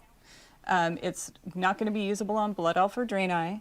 It'll have some dungeon blues. It'll have level 40 mount skill, no professions. It's the basics, basically your Outland starting kit. That's cool. That's a really great way to jump into the game. The community thought this were a good I'll idea. be looking forward to that. Look, I know a lot of people came back to play. I like I say, and 1 that's all per they- account. That's all Who they the ever fuck wanted. doesn't They're have like, 30 you know kills what? by now? Burning Crusade, that's awesome. I'm sure some people are gonna love that. But for me, I If came not, back for WoW just make a new Classic. email. What Go do they select get your to do? geolocation Yeah, as that was really Argentina, important for and it us costs you too. $2. So we had all sat down and discussed like how we should frame this. So when we get to our patch day, which is prior to the Dark Portal opening, when I said before, like, I'll go back to my example for Worm Rest, we will be launching Classic Era Realms at the same time as we do our patch, and you will have that choice. So when you make the choice to go to Burning Crusade Classic, or you make the choice, like on my example, my level 40 Druid, I want to move that character to Classic Era. And what Classic Era means is that those particular servers are going to stay in that era forever. So that is going to remain Classic Forever. till the end of time. It's never going to unlock expansions. You'll be able to make that choice for every single character. Do you go on to Burning Crusade, or do you choose to go to Classic Era? Let's say you're behind the times a little bit. You'll still be able to have that choice. You haven't locked it to a time window. You're not going to miss the boat to Era. The choice sounds awesome, and choice in WoW is something that's meaningful. It's always been meaningful. Yeah. And I think it's something that's important when we look at the community, that you're going to choose to go to the Burning Crusade or you're going to choose to go to Classic. Some people may not be comfortable with that choice. And while we think that choice is important, Forever, ever, dude. we also Forever, recognize ever. that there are folks that are going to want to play both, right? Like, see, Wrath confirmed. You have some stuff left to do in Classic that you wanted, and you want to keep that character in Classic, but you also are interested, that same character wants to raid with your friends. That's exactly TPC. So what does that look like? How do we make that happen? So we're gonna actually offer a paid service to let you make a copy of your character. there's And I know another copies is a paid big deal. service. So like you said, like, There's this the is something we don't money. want to make Another just paid an automatic service, choice for guys. everybody. But I know I'm that gonna for have to me, fucking pay it that really is too. going to be like that pull to go to both places. So I want to be able to say like, you know what, I'm willing to pay some money for this. I want a copy I'm of my willing to character pay, that lives in Classic Era forever. I'll while pay it I for one. also I'll pay go it to for Burning paid Crusade service, with that copy guys. of that character. That's how it And starts, that bro. way I can stay with my friends who are really excited to go to Then you start putting Karazhan. up sub goals I'm and really excited to shit, go to Karazhan. I donation want to goals. see my hunter I go need through my Karazhan. But if 30th I'm missing character. like a couple pieces of my tier 3 set from Naxxramas, I still have an opportunity to go find a new guild there and go through Naxxramas again until All I finish about that set. Benjamin. We're going to be spending a lot of time communicating these details. So Yeah. even as When? much detail as Here we're we go. giving now, it's very high level. There's going to be a lot more detail to come. So keep an ear out. A lot more But paid with that services to said, come, guys. So, Pat, when's all this happening? Oh. No one's playing that. Soon. Yay! So yeah, this is something that is important to get. People are still playing through Naxxramas. We want to make sure that they have enough time to do that. But what we are looking at this will be happening in 2021. For sure, we are committed to doing that. And what we're looking at is starting the beta rather soon. So hopefully that beta will go up and we'll get that running. The community can come and participate, help us out. We'll start to hear some feedback on the things we've talked about today. If there's any adjustments we need to make, we want to make sure we have a long enough beta period for that to happen. And then we'll get that out to the players so you can all enter the Dark Portal. Yay! Yeah, it's exciting. When? So any final give it, words? yeah, exactly. Give it Narrow it down. I just talked about the beta, and I will say just to the community, you all have been so instrumental in making Classic the success that it has been, and you will be equally instrumental in making the Burning Crusade a tremendous success also. So please get in that beta, play, give us your feedback. We want to hear all about it. So enjoy, welcome, and let's have some fun. Yay! Yeah, and it's When? been the highlight of my professional career to work on WoW Classic and have the support and love of this community. It is really special to me, and I'm really excited to be sharing this with all of you. Guys, check your accounts. I have the beta right now. Yeah, and for me, I've been playing Classic since it launched. Liar. And I wasn't working at Blizzard then, and it's changed my life, obviously. Soon, TM, guys. For me Everybody and from the private entire service WoW knows. team, Soon, TM. we want to thank you for bringing Azeroth to life for us. So we will definitely be seeing you in game in whatever flavor you choose. And until then, stay classic. Stay classic. All those paid right. services. I haven't heard from Alodar in a while. All right, where's the schedule? The Diablo. Diablo's up next, right? Don't they doing their roundtable Diablo for the Dolby first? is a proud partner of BlizzConline. Right up on Watch this channel. Shock versus the World okay. in Dolby Vision and I Dolby think it was the Atmos other thing we only. wanted to see here, yeah? Yeah, I don't care to watch the Overwatch. I like the places that ban loot boxes as gambling. I think it's a great idea. Oh God, what's all this? Loot boxes. So yeah, lots of paid services. You can play your character. Everybody's happy, except people that wanted fresh servers. I'm just so disappointed that nobody took me up on the 100 gold. Like, yeah.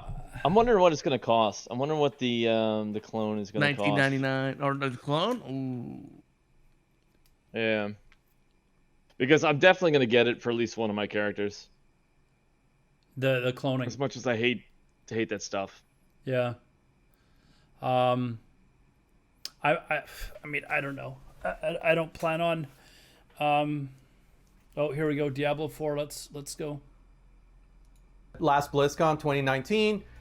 We've been sharing updates with you guys through our blog, whether it's items, skills, zones, even user interface updates, and you guys seem to have really enjoyed that. Today, to mark the special occasion of BlizzConline on Blizzard's 30th anniversary, rather than doing a blog, we're actually going to share lots of video, introduce a new class like we saw in opening ceremonies, and also cover some open world topics, including mounts, camps, and PvP. Yeah, this is like the ultimate blog post, right? We get to actually hand deliver it. This is the dream. It's all finally out there, and we can talk about all. We get it. Just in case some of you guys missed it during opening ceremony, let's take another look at the Rogue Announce video.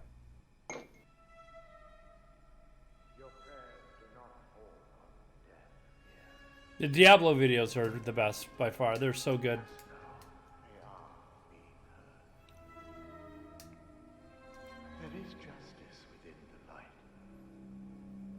you have to be patient. Now, pray with me. May Akarat guide and protect me. The whole ears thing with this video. This is like a 5-minute video too. It's like, fuck, okay, well, you know, like. But it's making me think like PvP because that's what it was, right? Every time you killed people, like you would get their ears and shit. Yes, yeah.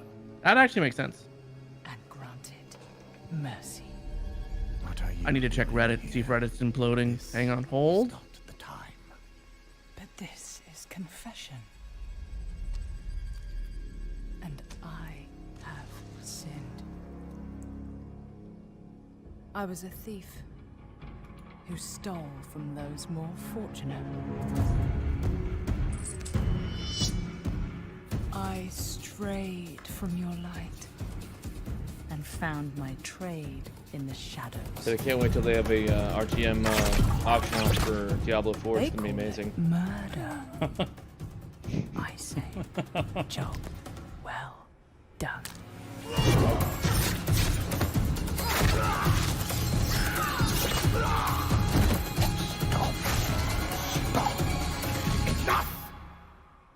I am looking forward to Diablo 4 too, though. I will play this. But Diablo 2, it's going to be great too. Yeah, that's going to be a lot of fun. Will Akarat save me? Video games are turning into the movies, like, oh, The Day After Tomorrow, or like, you know, or whatever it is. Like, you know, different movies they made, they're like 30, 40 years old, and they you know, remake them and react the same storyline out, and then it's like, games are doing the same thing. Just remaster the thing and re-release it, and everybody will play it again. Yeah. Then we are settled. I remember we were sitting at BlizzCon, the last one. I was sitting with Tips and Stay Safe, and this ceremony started, and the Diablo 4 intro just blew us away. I assure you, Father. Like it was The crazy. heavens didn't send me. I do like that they make these Diablo games darker. Like most of their stuff is so lighthearted, which is okay, but having a little bit of grungy nastiness to a game is cool. Is it safe to say that Diablo's their only mature game? Holy shit, you can pre-purchase Diablo 2 Resurrected right now. 55 fucking bucks. Get out of here. What? Yeah, it's there. What a scam. Can you I'm glad that it's out, but like $55 seems send me the link, please? a little bit extreme. Right in the VNet client. Go to the shop. Right under recommended. I guess I need to like log out, in.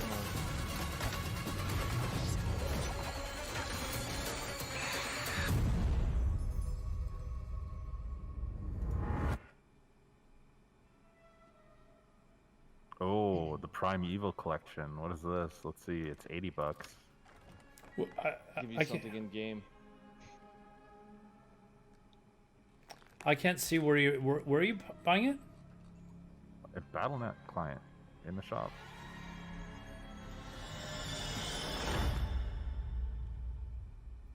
Wow, I love that ending. There's two things. There's the rain of arrows off the mount for the win, and then wait, are you Canadian? You guys are all Canadian, aren't you? Stretches it onto that hook right at the Diablo end. Diablo 2 Resurrected is 55 Canadian. That earbox never gets old. You know, you Primeval always wonder okay, where that all makes those sense. years from Diablo 2 The when collection you is kill other players went. US. Now you know there's some creepy guy in a church collecting ears and putting them in a box. Just what we always thought. No spoilers, but we're going to be hearing a little bit more about World PvP a little bit later in the segment, but ears are definitely making a comeback. But let's go back to the class, because there's just nothing more exciting to be able to introduce to a Diablo game than another class for players to check out. Yeah, this is a pretty cool thing. We don't get to do this very often, right? I think it was you that said that, John. There's always room around the campfire. There's always a little room. We had kind of like very core archetypes to begin with. The brute strength of the barbarian, the arcane knowledge of the sorceress, kind of a return of a shape-shifting classic with the druid. No RPG lineup is complete without that dexterity class that's kind of like defeating enemies with finesse, with speed. And we kept coming back to just the idea of bringing it to the kind of the godfather of all dexterity-based archetypes, the the rogue that we saw in Diablo 1. I mean, you got to be excited to have the rogue back. I mean, I know that It like when looks we so were exploring archaic. That's different awesome. classes, like you had talked about some of your experience with Diablo 1, right? Oh, for sure. So one of the things that's super cool is like the rogue was always able to adapt their playstyle. So fans of Diablo 1, Diablo 2 rogues will be able to create very archetypical rogues, starting with the weapon selection. On the melee weapon side, rogues can use swords and daggers, as well as bows and crossbows on the ranged side. You know, just those sort of dagger attacks mixed with bow attacks, it's like, it just looks great on screen. With all the classes having this real strong identity as far as the animations and what they do, you think about the druid and shapeshifting, or the barbarian with sort of, you know, his leap attacks. There's just all these great things that you discover with the rogue that you can't really do with other classes. I love that you can start cosmetically from such a iconic place where you're wearing the red armor, you kind of look like part of the sisterhood of the Sightless Eye from the original games. You know, you can maybe even add some tattoos into the mix, some scars, make that rogue your own. Or if your fantasy of the rogue is a more traditional RPG outlaw, you're definitely able to create that and put on your kind of hood and half mask and be more of a shadowy character. Yeah, and the character customization, you kind of mentioned it, being able to craft that, you know, that the class of your dreams or your nightmares. It was a feature that I was honestly super nervous about when we started, because we've never had this in a Diablo game. But seeing where it is now, it's one of those things that like I'm super excited about with where we're at. There's just a lot of creativity and fun looks, and you can be that you know, tattooed criminal outlaw, or you can be a more noble looking kind of, you know, sort of like thief with good morals. Well, one of the things that we kind of kept running with beyond just the cosmetics was customization. We had this niche to fill in the class lineup that spoke to the finesse player, to the dexterity player, and just that everyone's idea of what that could be was a little bit different, whether it leaned more on range or melee. But we took that a little bit of a step further. We really wanted to have each class in our game have that one thing that makes you go like, that's bullshit when you see a player use it, and then makes you want to re-roll that class because no other class gets it. For the rogue, it's the class specialization. The 3 specializations are combo points, Shadow Realm, and exploit weakness. I like Shadow Realm because I take the problem and I make it smaller. I mean, it's just, I just pull 3 guys into the Shadow Realm and duke it out, and then I come back in, I'm like, all right, smaller problem. I love the idea of exploit weakness. The way it works is during some of the enemy attacks, players will see an icon flash over the enemy's head, during which time they will get to retaliate with much more damage than an ordinary attack. If you're quick on the draw, this is the specialization for you. I'm just like a little bit skill capped there, and you know, like every time I try to make it work, I'm just a little bit shy of the skill level that's required for that. It's almost like you're a surgeon, and it requires a really strong ability to assess what's happening all around you. My personal favorite is the combo point specialization. As you might expect, this ability lets you build multiple combo points, which enhance your spender's effectiveness in combat. It basically, you just like get into this rhythm of combat of like 3 builders to a spender, lets you build up to these big moments. It almost makes like a rhythm game out of combat, which I really enjoy. And the way the class specializations work is you will work with one of the world groups of rogues around the world in Sanctuary that you will find and do class-specific quests that no other class can do. Whether it's the Sisterhood of the Sightless Eye, the remnants of that order that you choose to work with, or the mercenaries of Kyrgyzstan, or the outlaw smugglers of the swamps of Hawazar, depending maybe on what speaks to your class fantasy, or depending on which specialization speaks to you or you find more powerful, you'll be able to complete that quest line and then activate that specialization, which then you can mix and match with any of the playstyles. So you could be a combo points, ranged, or melee player, but you could also be an exploit weakness, range, or melee, or hybrid player. It just gives the class such huge variety in builds and playstyles. I love how that ties into the open world aspect. You know, the ability to go to Kyrgyzstan or Hawazar and get these special quests that only the rogue can get. That touches on one of the things that I love that we've done, which is like connecting the weapons and equipment to regions. When you're exploring the world and you pick up a sword in Kyrgyzstan, it's a scimitar, right? If you're up in Scotland, which is up in the north, it's more of like a broadsword.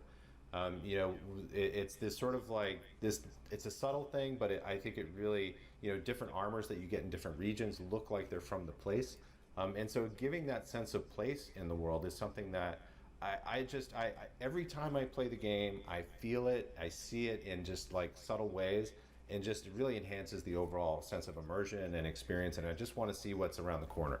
The weapons are also, like, going back all the way to Diablo 2, just such an integral part of the class, and the ability to augment your weapon through magic, through enhancements, it's just something that really spoke to us when we try to tap into the core of the class. Going back to those mercenaries that you could hire, it was always kind of cool to see what kind of special arrow shot they would come with.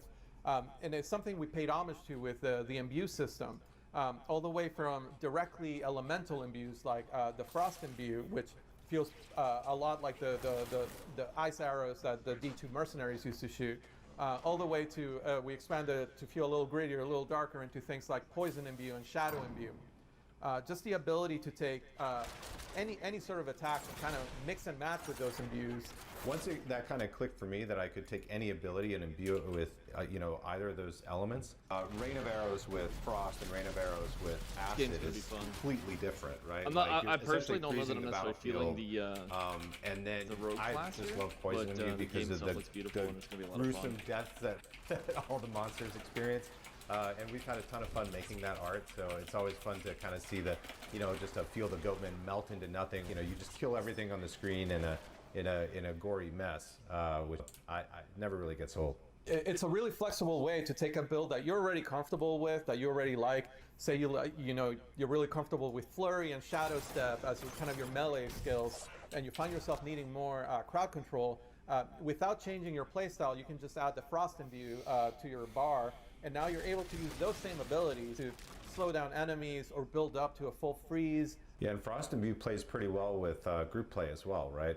You know, where I can freeze an enemy and somebody else can blow it up. Or also the way that like chills work in the game, they build up to a full freeze. So if your best buddy is a sorceress player, your chill spells and your Frost Imbue chills will actually build up faster than if you were using a single player. So, you know, just ask to open with Blizzard before you Frost Imbue, and you'll basically be freezing enemies twice as fast, which is super awesome synergy. So the last thing that's worth spending some time talking about the Rogue is like how mobile the class is, just how able the class is to kind of close the gap between themselves and the enemy. Even while they're mounted, you might find yourself, you know, a full screen away and just dismounting into a rain of arrows, closing the rest of that gap with maybe like a dash, and then getting back out of there, dropping some caltrops. They can basically control the fluid motion of combat in a way that no other class can. That's something that beyond all of the other customization options that you have, whether it's the playstyle, whether it's the range at which you engage with enemies, whether it's the cosmetics, just the sheer mobility of the class lets you just adapt to the situations. Even when you would have totally been toast as another class, a room full of elites, you're able to use offensive abilities in creative ways. Abilities like Shadow Step, right? Like abilities like Shadow Realm, abilities like Dash. You're able to kind of like use them to your advantage in a way that gets you out of a very dangerous situation by picking that one lone skeleton archer that maybe is not surrounded by everything else. You can Shadow Step there, get out of the way, and, you know, live to fight another day, which just feels like such a Rogue thing to do. When I play the Rogue, I really do feel like surgical precision. You know, I really feel like I can move through the whole screen without. It feels kind of effortless and almost sometimes a little unfair. It's like when I go into Shadow Realm and I'm dashing, I'm like, am I cheating? Did I just break the game? And we'll hear more about PvP in a little bit, but I just couldn't go without mentioning that some of our most feared PvP players on the team play Rogue, and just the way they're able to like surprise you. You might be with a group of friends, and just that mobility lets them go to the middle of the group, unleash a rain of arrows that's frost imbued, and before you know it, you're all frozen and looking at a Rogue while you're frozen. Let me tell you, there are fewer scarier things in our game right now than that. So Luis, this was, this is like the ultimate blog post. This has been a lot of fun getting to share a new addition to the campfire. And of course, there's probably going to be more in the future, right? We always say there's a little bit more room around that campfire. That's right. And that pretty much wraps it up for the Rogue. So why don't we go to Joe and Karina and learn a little bit more about those open world features that we promised. Well, thank you to Luis and John for introducing the Rogue, which I'm really excited that we finally got a chance to talk about and announce to the community. And we're here today to talk to you about Diablo 4 and the open world. Now, I think maybe the best way to start this conversation, Karina, would be just for me to ask you, like, what are you most excited about what we're adding in Diablo 4 for the open world? What feature, what mechanic, what are you most excited to talk about first? I am really excited about just exploring the world. I am a huge completist naturally, that's the way I play, and I love exploring and looking under every single nook and cranny. The more this game has been growing, particularly since last BlizzCon, the more fun I am having just riding around the open world on my mount and exploring everything I possibly can. Yeah, it's really fun, I think, now that we've kind of taken Sanctuary and just made it so much larger when you're playing through the game. You know, when you compare it to like Diablo 3 or Diablo 2, there's tons of like exploration and movement throughout the world in those games, obviously. But now that we've really been able to embrace the open world concept, we can really dive much deeper into like how does Sanctuary actually all fit together.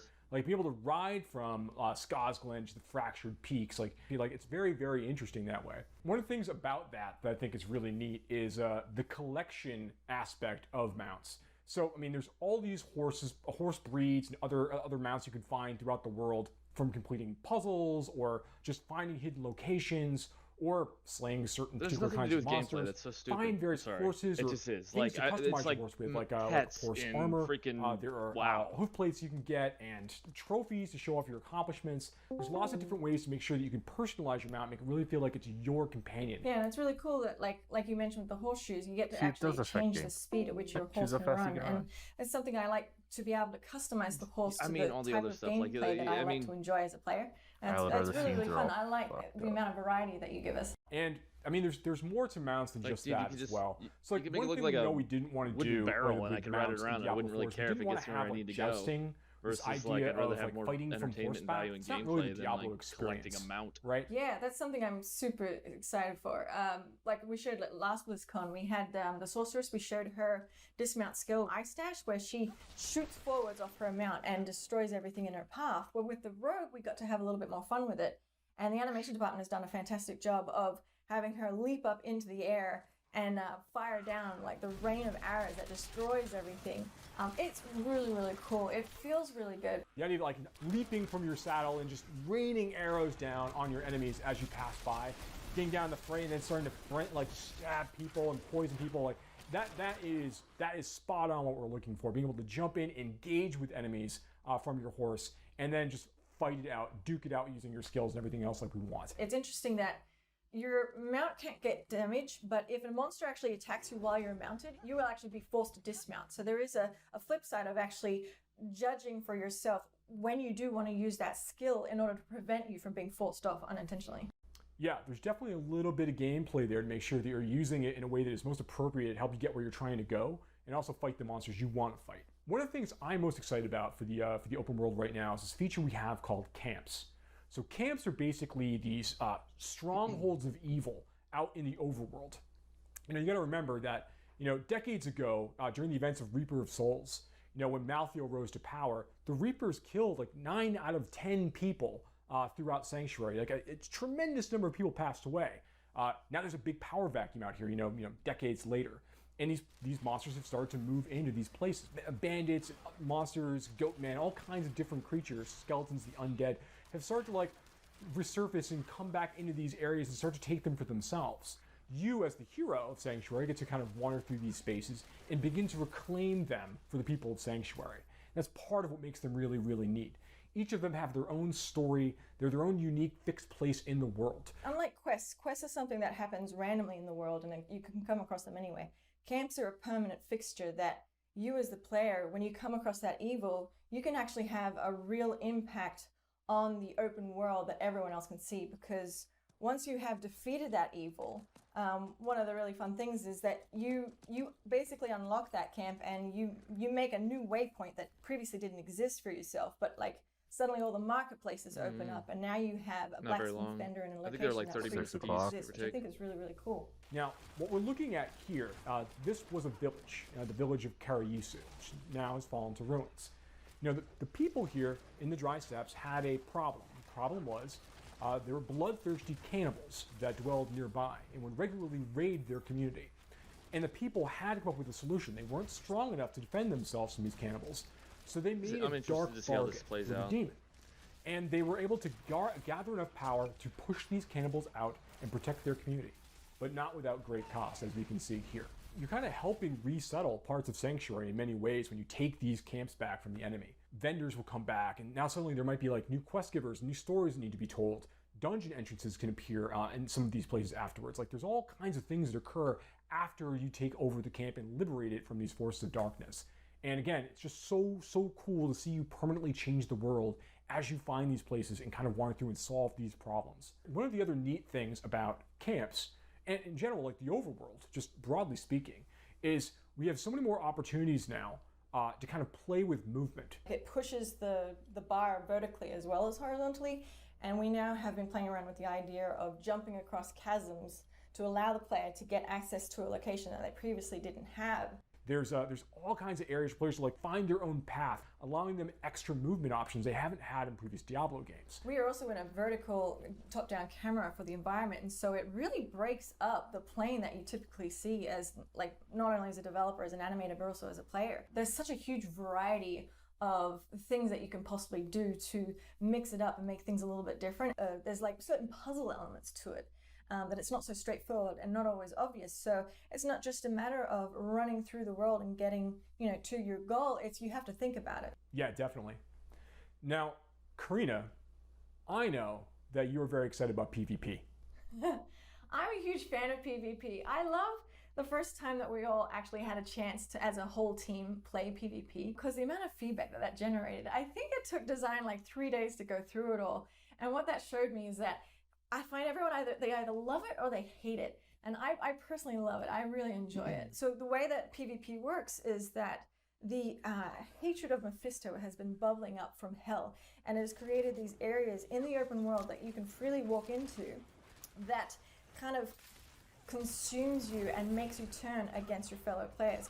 PvP, even in these areas, these fields of hatred, right?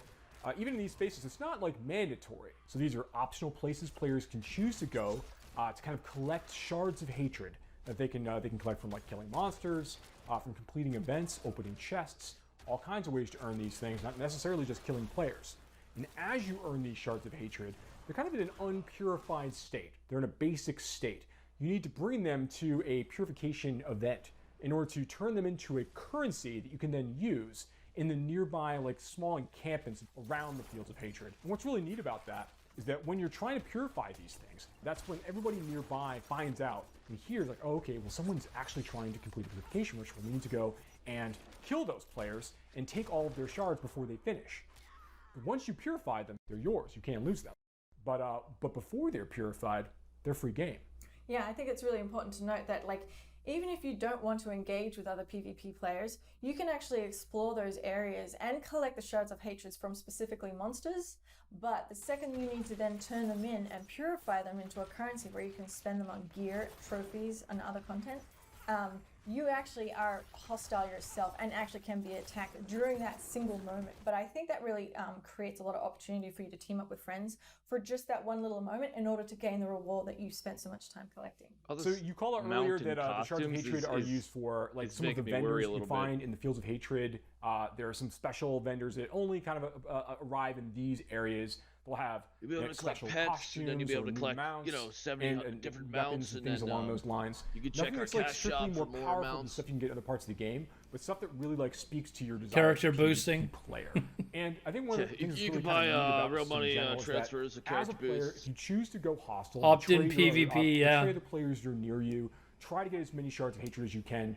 You're going to slowly begin to kind of like infuse yourself with never that thought Diablo was same about curse of PvP. Mephisto, and you're going to become a vessel of hatred. Now, once you do that, everyone within a very large radius of you is going to be able to see you as a threat on the map. And they're going to get a bonus for killing you. So when that occurs, you have a set amount of time you need to survive. And if you're able to do that without running away or jumping in a town portal and trying to escape, if you're able to do that and finish that period and manage to escape or defeat your people who are coming to try to destroy you, you're going to get a really big bonus at the end. And that's been really, really exciting to watch in our playtests already, as people are like kind of wrestling for this status and then trying to defend it once they actually achieve it. Yeah, and there's also the ears that you get to collect as a trophy. It harkens back to D2, where I think you could sell the ears for 1 gold. I don't know if we're going to be doing that. I know we were playing around with them as a currency at one point, but I think right now it's just a cool trophy that you get to collect and show off. Yeah, right now, very, very cool trophy. The thing was really neat about the Diablo 2 ears, like you could fill up your whole inventory with them, obviously, but being able to see like the people that you took the ears from, like seeing their character names on there, was always like the interesting, fun part. Kind of like proof, like yeah, I got that person that time, right? So we want to make sure that we embrace that aspect of it. That's the important part for us. I think that's going to be a really, really great callback to Diablo 2 PvP. Right, yeah. So I love where PvP is going, and I love that it is. It's only one part of how large and open the world is. Every single, there's not been a single like mess up really. Even the round table even for. I'm super excited. Classic. Well. It's all pretty. You could tell if they cut away What certain we talk about today just scratches the surface.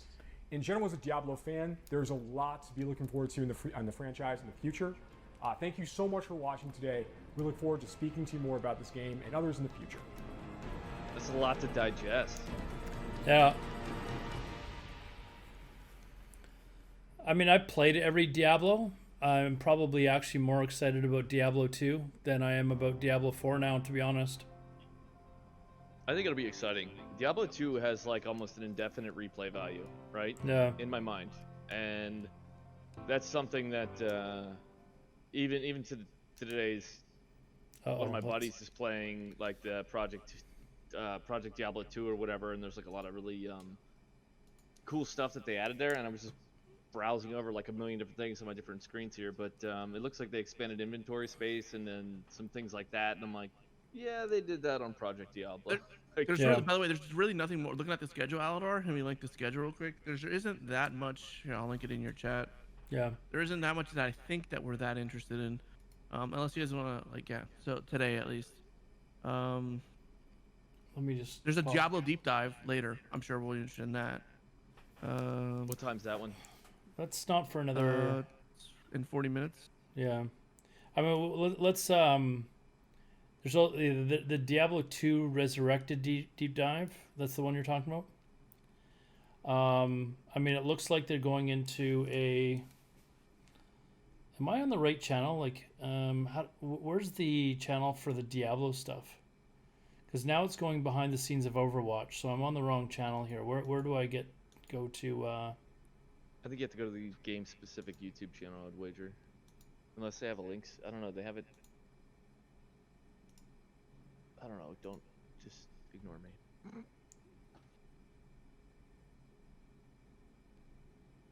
1 second here. Yeah, go to the Diablo channel here. You want the Diablo one? Here, I got you. Yeah, that's the one I'm looking for.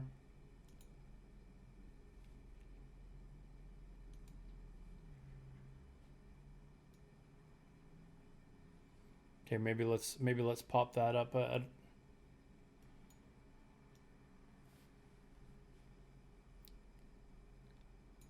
So I'd like to. I mean, we still have another day, and we still have a lot more news to come out. But we should probably review your checklist that you had and see what have they touched on. Yeah, we can go. We can maybe reconvene or touch on this stuff tomorrow. But we'll let me go back to the checklist. So, as far as the checklist, the release of TBC is confirmed. Date of launch unknown. Date of beta unknown.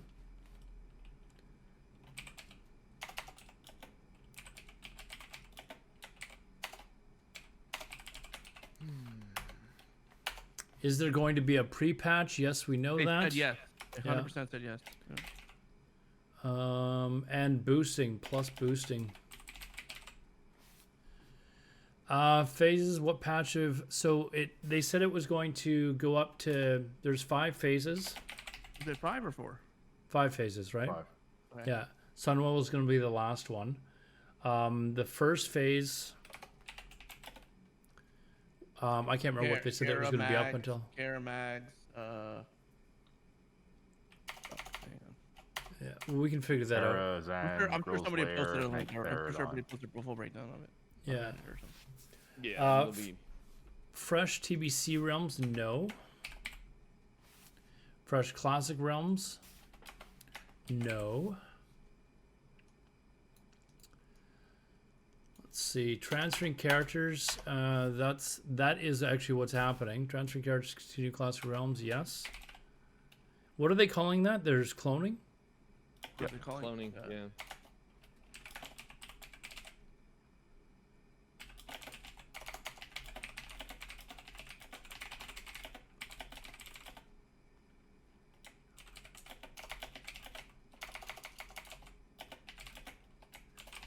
There was no gold limit. Yeah, no gold limit we at all. talked about that. That's impossible for them to. Yeah. It's impossible for them to do that. Yeah, they said they'd go into more technical details later on, so to watch out for them. So I imagine there's going to be gold limits and stuff in that. There may be. Oh, I wonder if there would be for the cloning. Yeah, the clone that's has what we were to- talking about has to- earlier. Blizzard services like token or level 58. 58 character boosts. Tokens. Confirming will eventually. They didn't really talk about. They didn't. Not confirmed. Server merges. I mean, they kind of confirmed Wrath of the Lich They did. King with. They did. with They said saying- every other expansion in the future. Okay. Won't go to it. Yeah, or will go. They will go to it or whatever. Excuse me. Not not- confirmed, alluded hinted, to. or whatever. Yeah, that could just be speaking mannerisms, but it sounds like I mean, like they're clearly thinking about it. Look how long it took us to get here. For them to say it's coming out. What are we doing? They did say on the fact page that there's server transfers available. Yeah. Yeah, server transfers have been available normally, but they said there wasn't going to be other services that fall in line with that. They weren't going to have anything else as of right now. They didn't talk about layering, but we're going to assume there will be layering. Yeah, there's no way. Separate launch dates Especially around they're the adding world. They boosts. never mentioned a launch date. 2021. Burning Crusade arena tournaments. They never mentioned that. Didn't mention. That'll probably be a thing. Yeah, probably. Especially, yeah. actually, they talked about how much like, oh, everybody was watching this, and we went with it, and we always had these competitions at BlizzCon, and da-da-da. They're probably gonna have that stuff.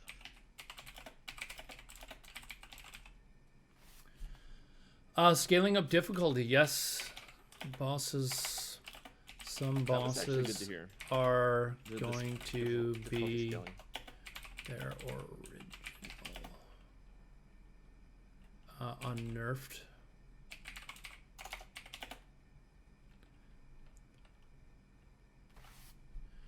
Faction balancing, yes. Well, paladins. Yeah, yeah. That was about it, though, right? Just paladins. Well, I Yes. think the only balancing the racials I guess aren't going to be, but the Seal of Blood and the Both Seal will of, get what's the other one? each other faction seals. Will batching be moved for no fresh classic? He did say they're removing batching, but I don't know if he means remove or reduce to like 40 milliseconds. Yeah. It'll probably be whatever your latency is, or something like ridiculously tiny. Batching LP.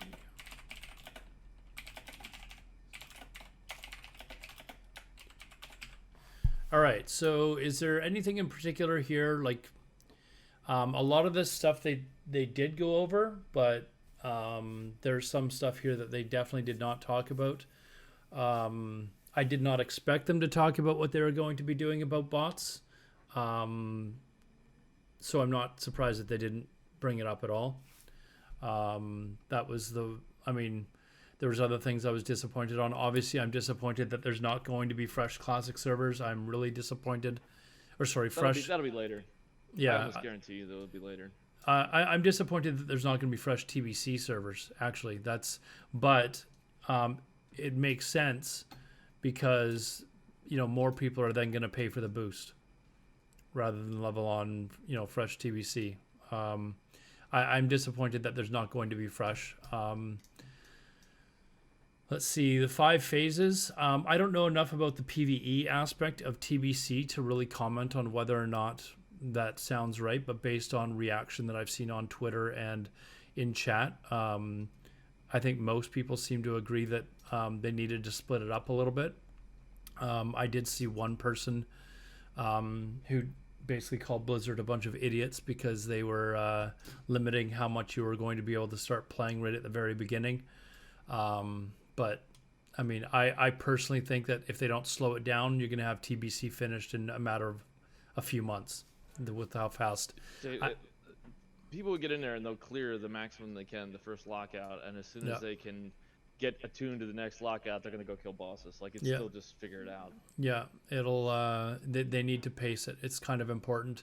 You saw what happened in Classic. People were clearing Molten Core in greens level with people that were level 55, 56 characters.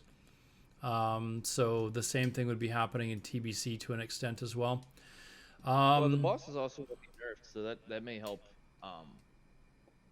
That might actually help a little bit. I did not get to do a lot of the raid content in TBC, so making some of those things the original challenge level or similar there too may be something that we see creating a bit more speed bumps on the road to progress for guilds. Like in Classic, we saw face roll MC, face roll BWL, face roll most of AQ. Cthulhu was nerfed, all the other stuff. Like, nothing was like, dude, none of that stuff even remotely seemed challenging compared to what the P servers. I say P servers because like that stuff was always overclocked. You know what I mean, overtuned. But to see it all in its weakest phase with the strongest gearing makes it easier for a lot more people, and to see them thinking, okay, well, maybe we didn't want to see it that way for Classic, but that's what happened. To see if we can try to provide players a stronger option, to battle against. So you might see some people like in Nax, you do see some guilds they're still not quite getting there, and that's part of the game. They're not meted the whole way up. We min-maxing the whole way. They may be just relying on consumables. We're not using world buffs or those kind of things. But to see world buffs not be such a prevalent thing, and then to see the content be a little more difficult, it's going to rely on hopefully a little more player skills than just sheer like, well, you just throw enough brown at it and world buffs and eventually it dies. That's kind of what you see a lot of right now. So I'll be excited to experience some of the content that I haven't experienced yet at a more challenging level. Already I see people that are commenting on the 58 boosts. I've seen at least a few people that have commented that they actually like the fact that there's boosts. I'm not a fan of it really at all, but I guess we'll have to see how much it costs. I'm guessing it's probably going to be the same as whatever it is on retail. I don't even know what it is on retail. $25 or something like that. I have no idea. But I'm disappointed there's no fresh WoW, no fresh TBC. I'm not sure how I feel about you being allowed to level pre-patch Draenei and Blood Elves. I initially thought I didn't like that idea with the leveling, and now like in retrospect you'd think like, okay, everyone else is going to be 60, it's kind of what they said at the round table. Like, so you see everyone's going to be 60 already. What are you doing to players that want to be?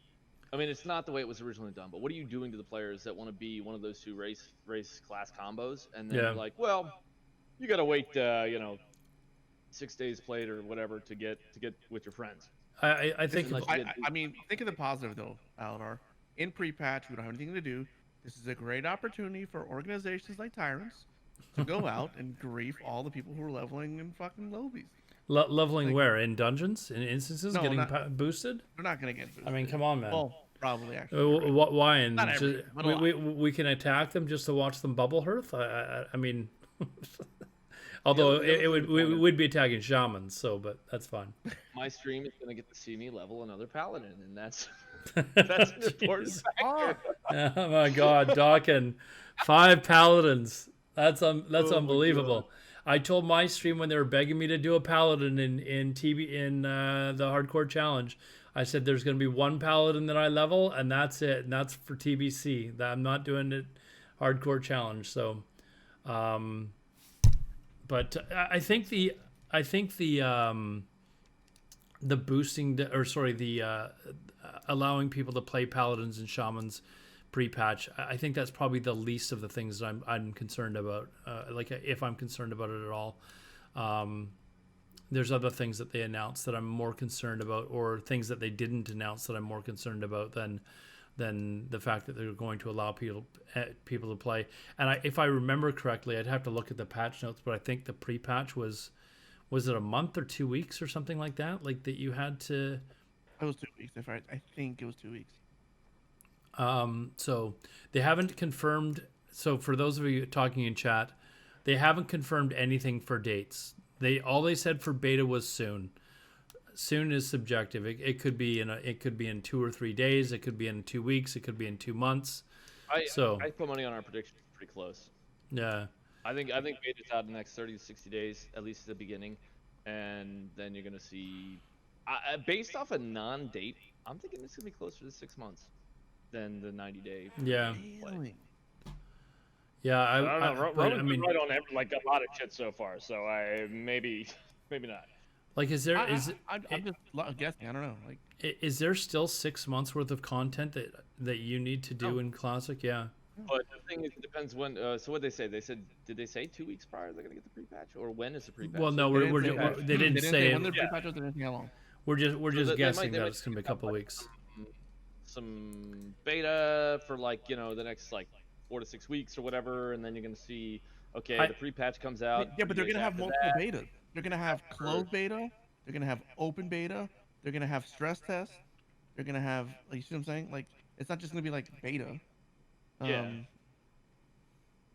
Okay, so is there anything that stood out to you guys that you are really particularly disappointed with that they've announced? Boost. Yeah. Yep. Boost is my boosting is definitely number 1 on my list. Are you guys disappointed with the faction balancing, the paladins? No, that's good. I that you mean, don't have like I don't crazy care. shit happening. I'm glad they're doing it so I can stop fucking talking about it, because it's been on the radar for everyone for literally years. Like, just end it. We're done. We're done with the conversation. I honestly don't know how much difference those seals make, but to me it's like pseudo irrelevant, because the conceptually they wanted to give each side the same thing, and by doing that they're doing that. It doesn't really matter that much. So I mean, I don't really care about the paladin stuff. The boost is number 1 issue for me. I'm also, obviously, I said before, very disappointed with, as of yet, no fresh content being announced. Let's see. Like, I will say this. I'm disappointed about the boosting. That being said, I will be boosting 4 characters for my professionals, so that I can get my profession cooldowns. So, I'm not saying anything. I'm just saying, like, if you can't beat him, join him, right? Yeah, there's going to be, I mean, you're going to be able to make a ton of gold if you've got all of your professions covered, and I mean, and have them, you could have them all max level profession, like immediately just about. This also confirms something else too when you're bringing up the profession option. If you're planning to do something like that, start making them bank tunes and loading them up. Go check your guides. Go check. Okay, I need 400 copper. I need, What do you mean start now? Roman's iron, done. Whatever. Roman's done. Yeah, I'm saying people are done. I know. So I didn't do anything because I was like, I'm not gonna sit there and freaking farm up a bunch of crap and do this, put it all in the bank for them to be like, all right, TBC's fresh, and you're like, son of a. Not that I thought that was gonna be the case, but like I didn't want to end up in those shoes where I spent hours of time to find out it was worthless. Yeah. So now everybody knows you can do that. You can go store stuff up and make it happen. Yeah. How many professions are you already prepared with Roman? All of them. All of them. I have jewel crafting 1 to 300 like 3 times, leatherworking 1 to 300 3 times, 1 to tailoring 1 to 300 3 times, blacksmithing 1 to 300 like twice, alchemy 1 to 200 1 to 300 twice. And this So, is all just stuff. I've watched you on stream where you're just farming this stuff, and you're farming, prepared. and I've been acquiring, been buying on the low. You know what I mean? Yeah, But guess yeah. what? My portfolio has exploded within the last 72 hours. Well, Like, it's so bad. As soon as the leak came out yesterday, I know Bobka went and checked the auction house, and like basically all the ore was gone. Like it was immediately just wiped out off of the auction house on Fairlena. You couldn't There's get a lot anything. of items I've been buying, which I don't want to blow the whistle on myself, dude. But Yeah. There's a lot of items I've bought. Send me an inbox list of everything I need to get. Yeah, please. For Yeah. like silver, I bought items for like 2 to 3 silver that I have flipped, no joke, for 100 gold a pop, and they're flying off the shelves, dude. Jesus. So. Well, and I guarantee you that people are paying. Oh, man, I don't even want to get into the bought gold shit. Is there anything else? Money, bro. Yeah. You know? So we don't know dates. We know a little bit about the phases. They briefly announced that there was going to be different PvP seasons. There was a brief mention of that. Is there anything else that was really important that you guys thought that they went over or didn't go over? I think they hit a lot of stuff. The biggest thing is when, and I mean, again, we don't have a date because they don't know exactly when yet. Yeah. I mean, they have a good idea or ballpark. They don't have it hammered out. They have a Q&A panel, and I know they filter the questions, so it drives me crazy. But like, can somebody, if anybody is going to this thing, can they just be like, yo, when? Like, legit. Don't give me a legitimate date. Like, I gotta plan my vacation. Like, make up a story. I got kids going to college, graduating or something. Like, make up something, and like, give us a date. Cause like, got kids going to college. I need to know when the release date is.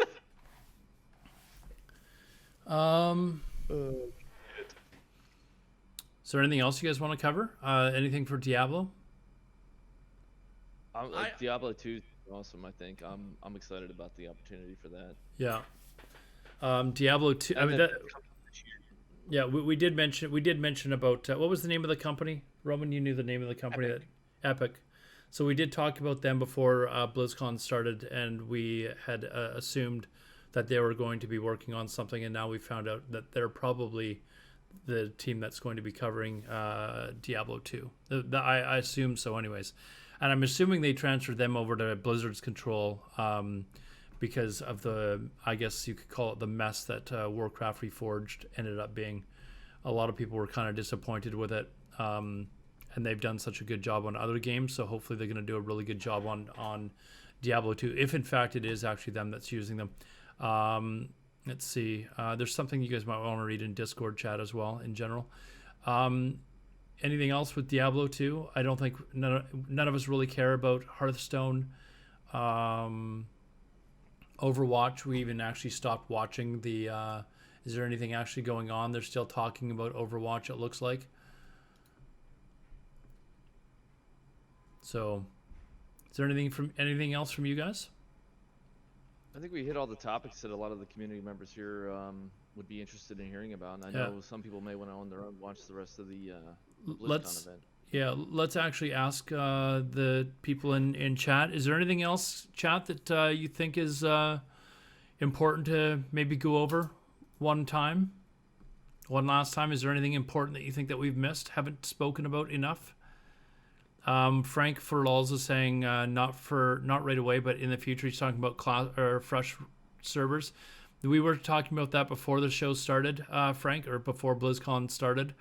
That we did not think that there would be fresh servers until maybe 5 or 6 months down the road or something like that. Zeracho is. I just hope they nuke bots, but seeing the bots on retail as well at the moment doesn't really give me much hope. I agree.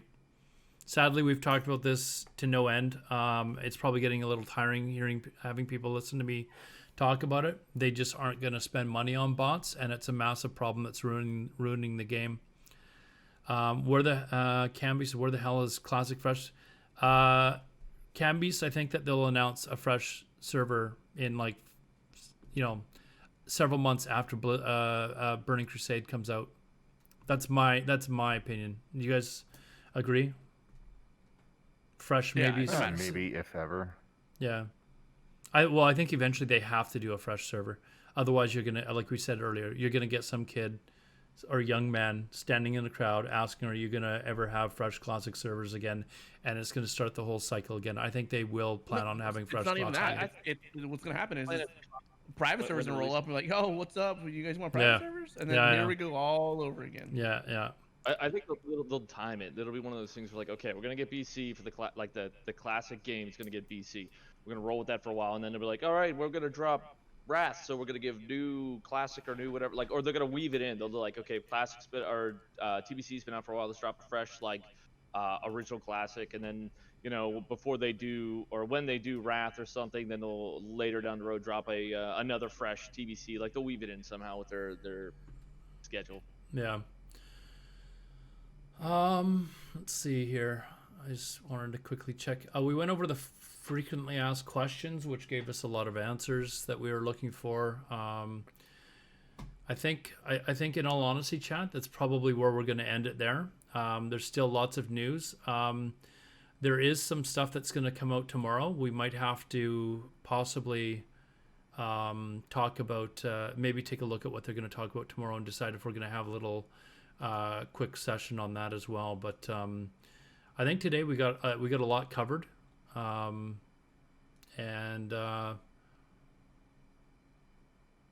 see. Yeah, I think we've got a lot covered, and I don't really know what else there is to say.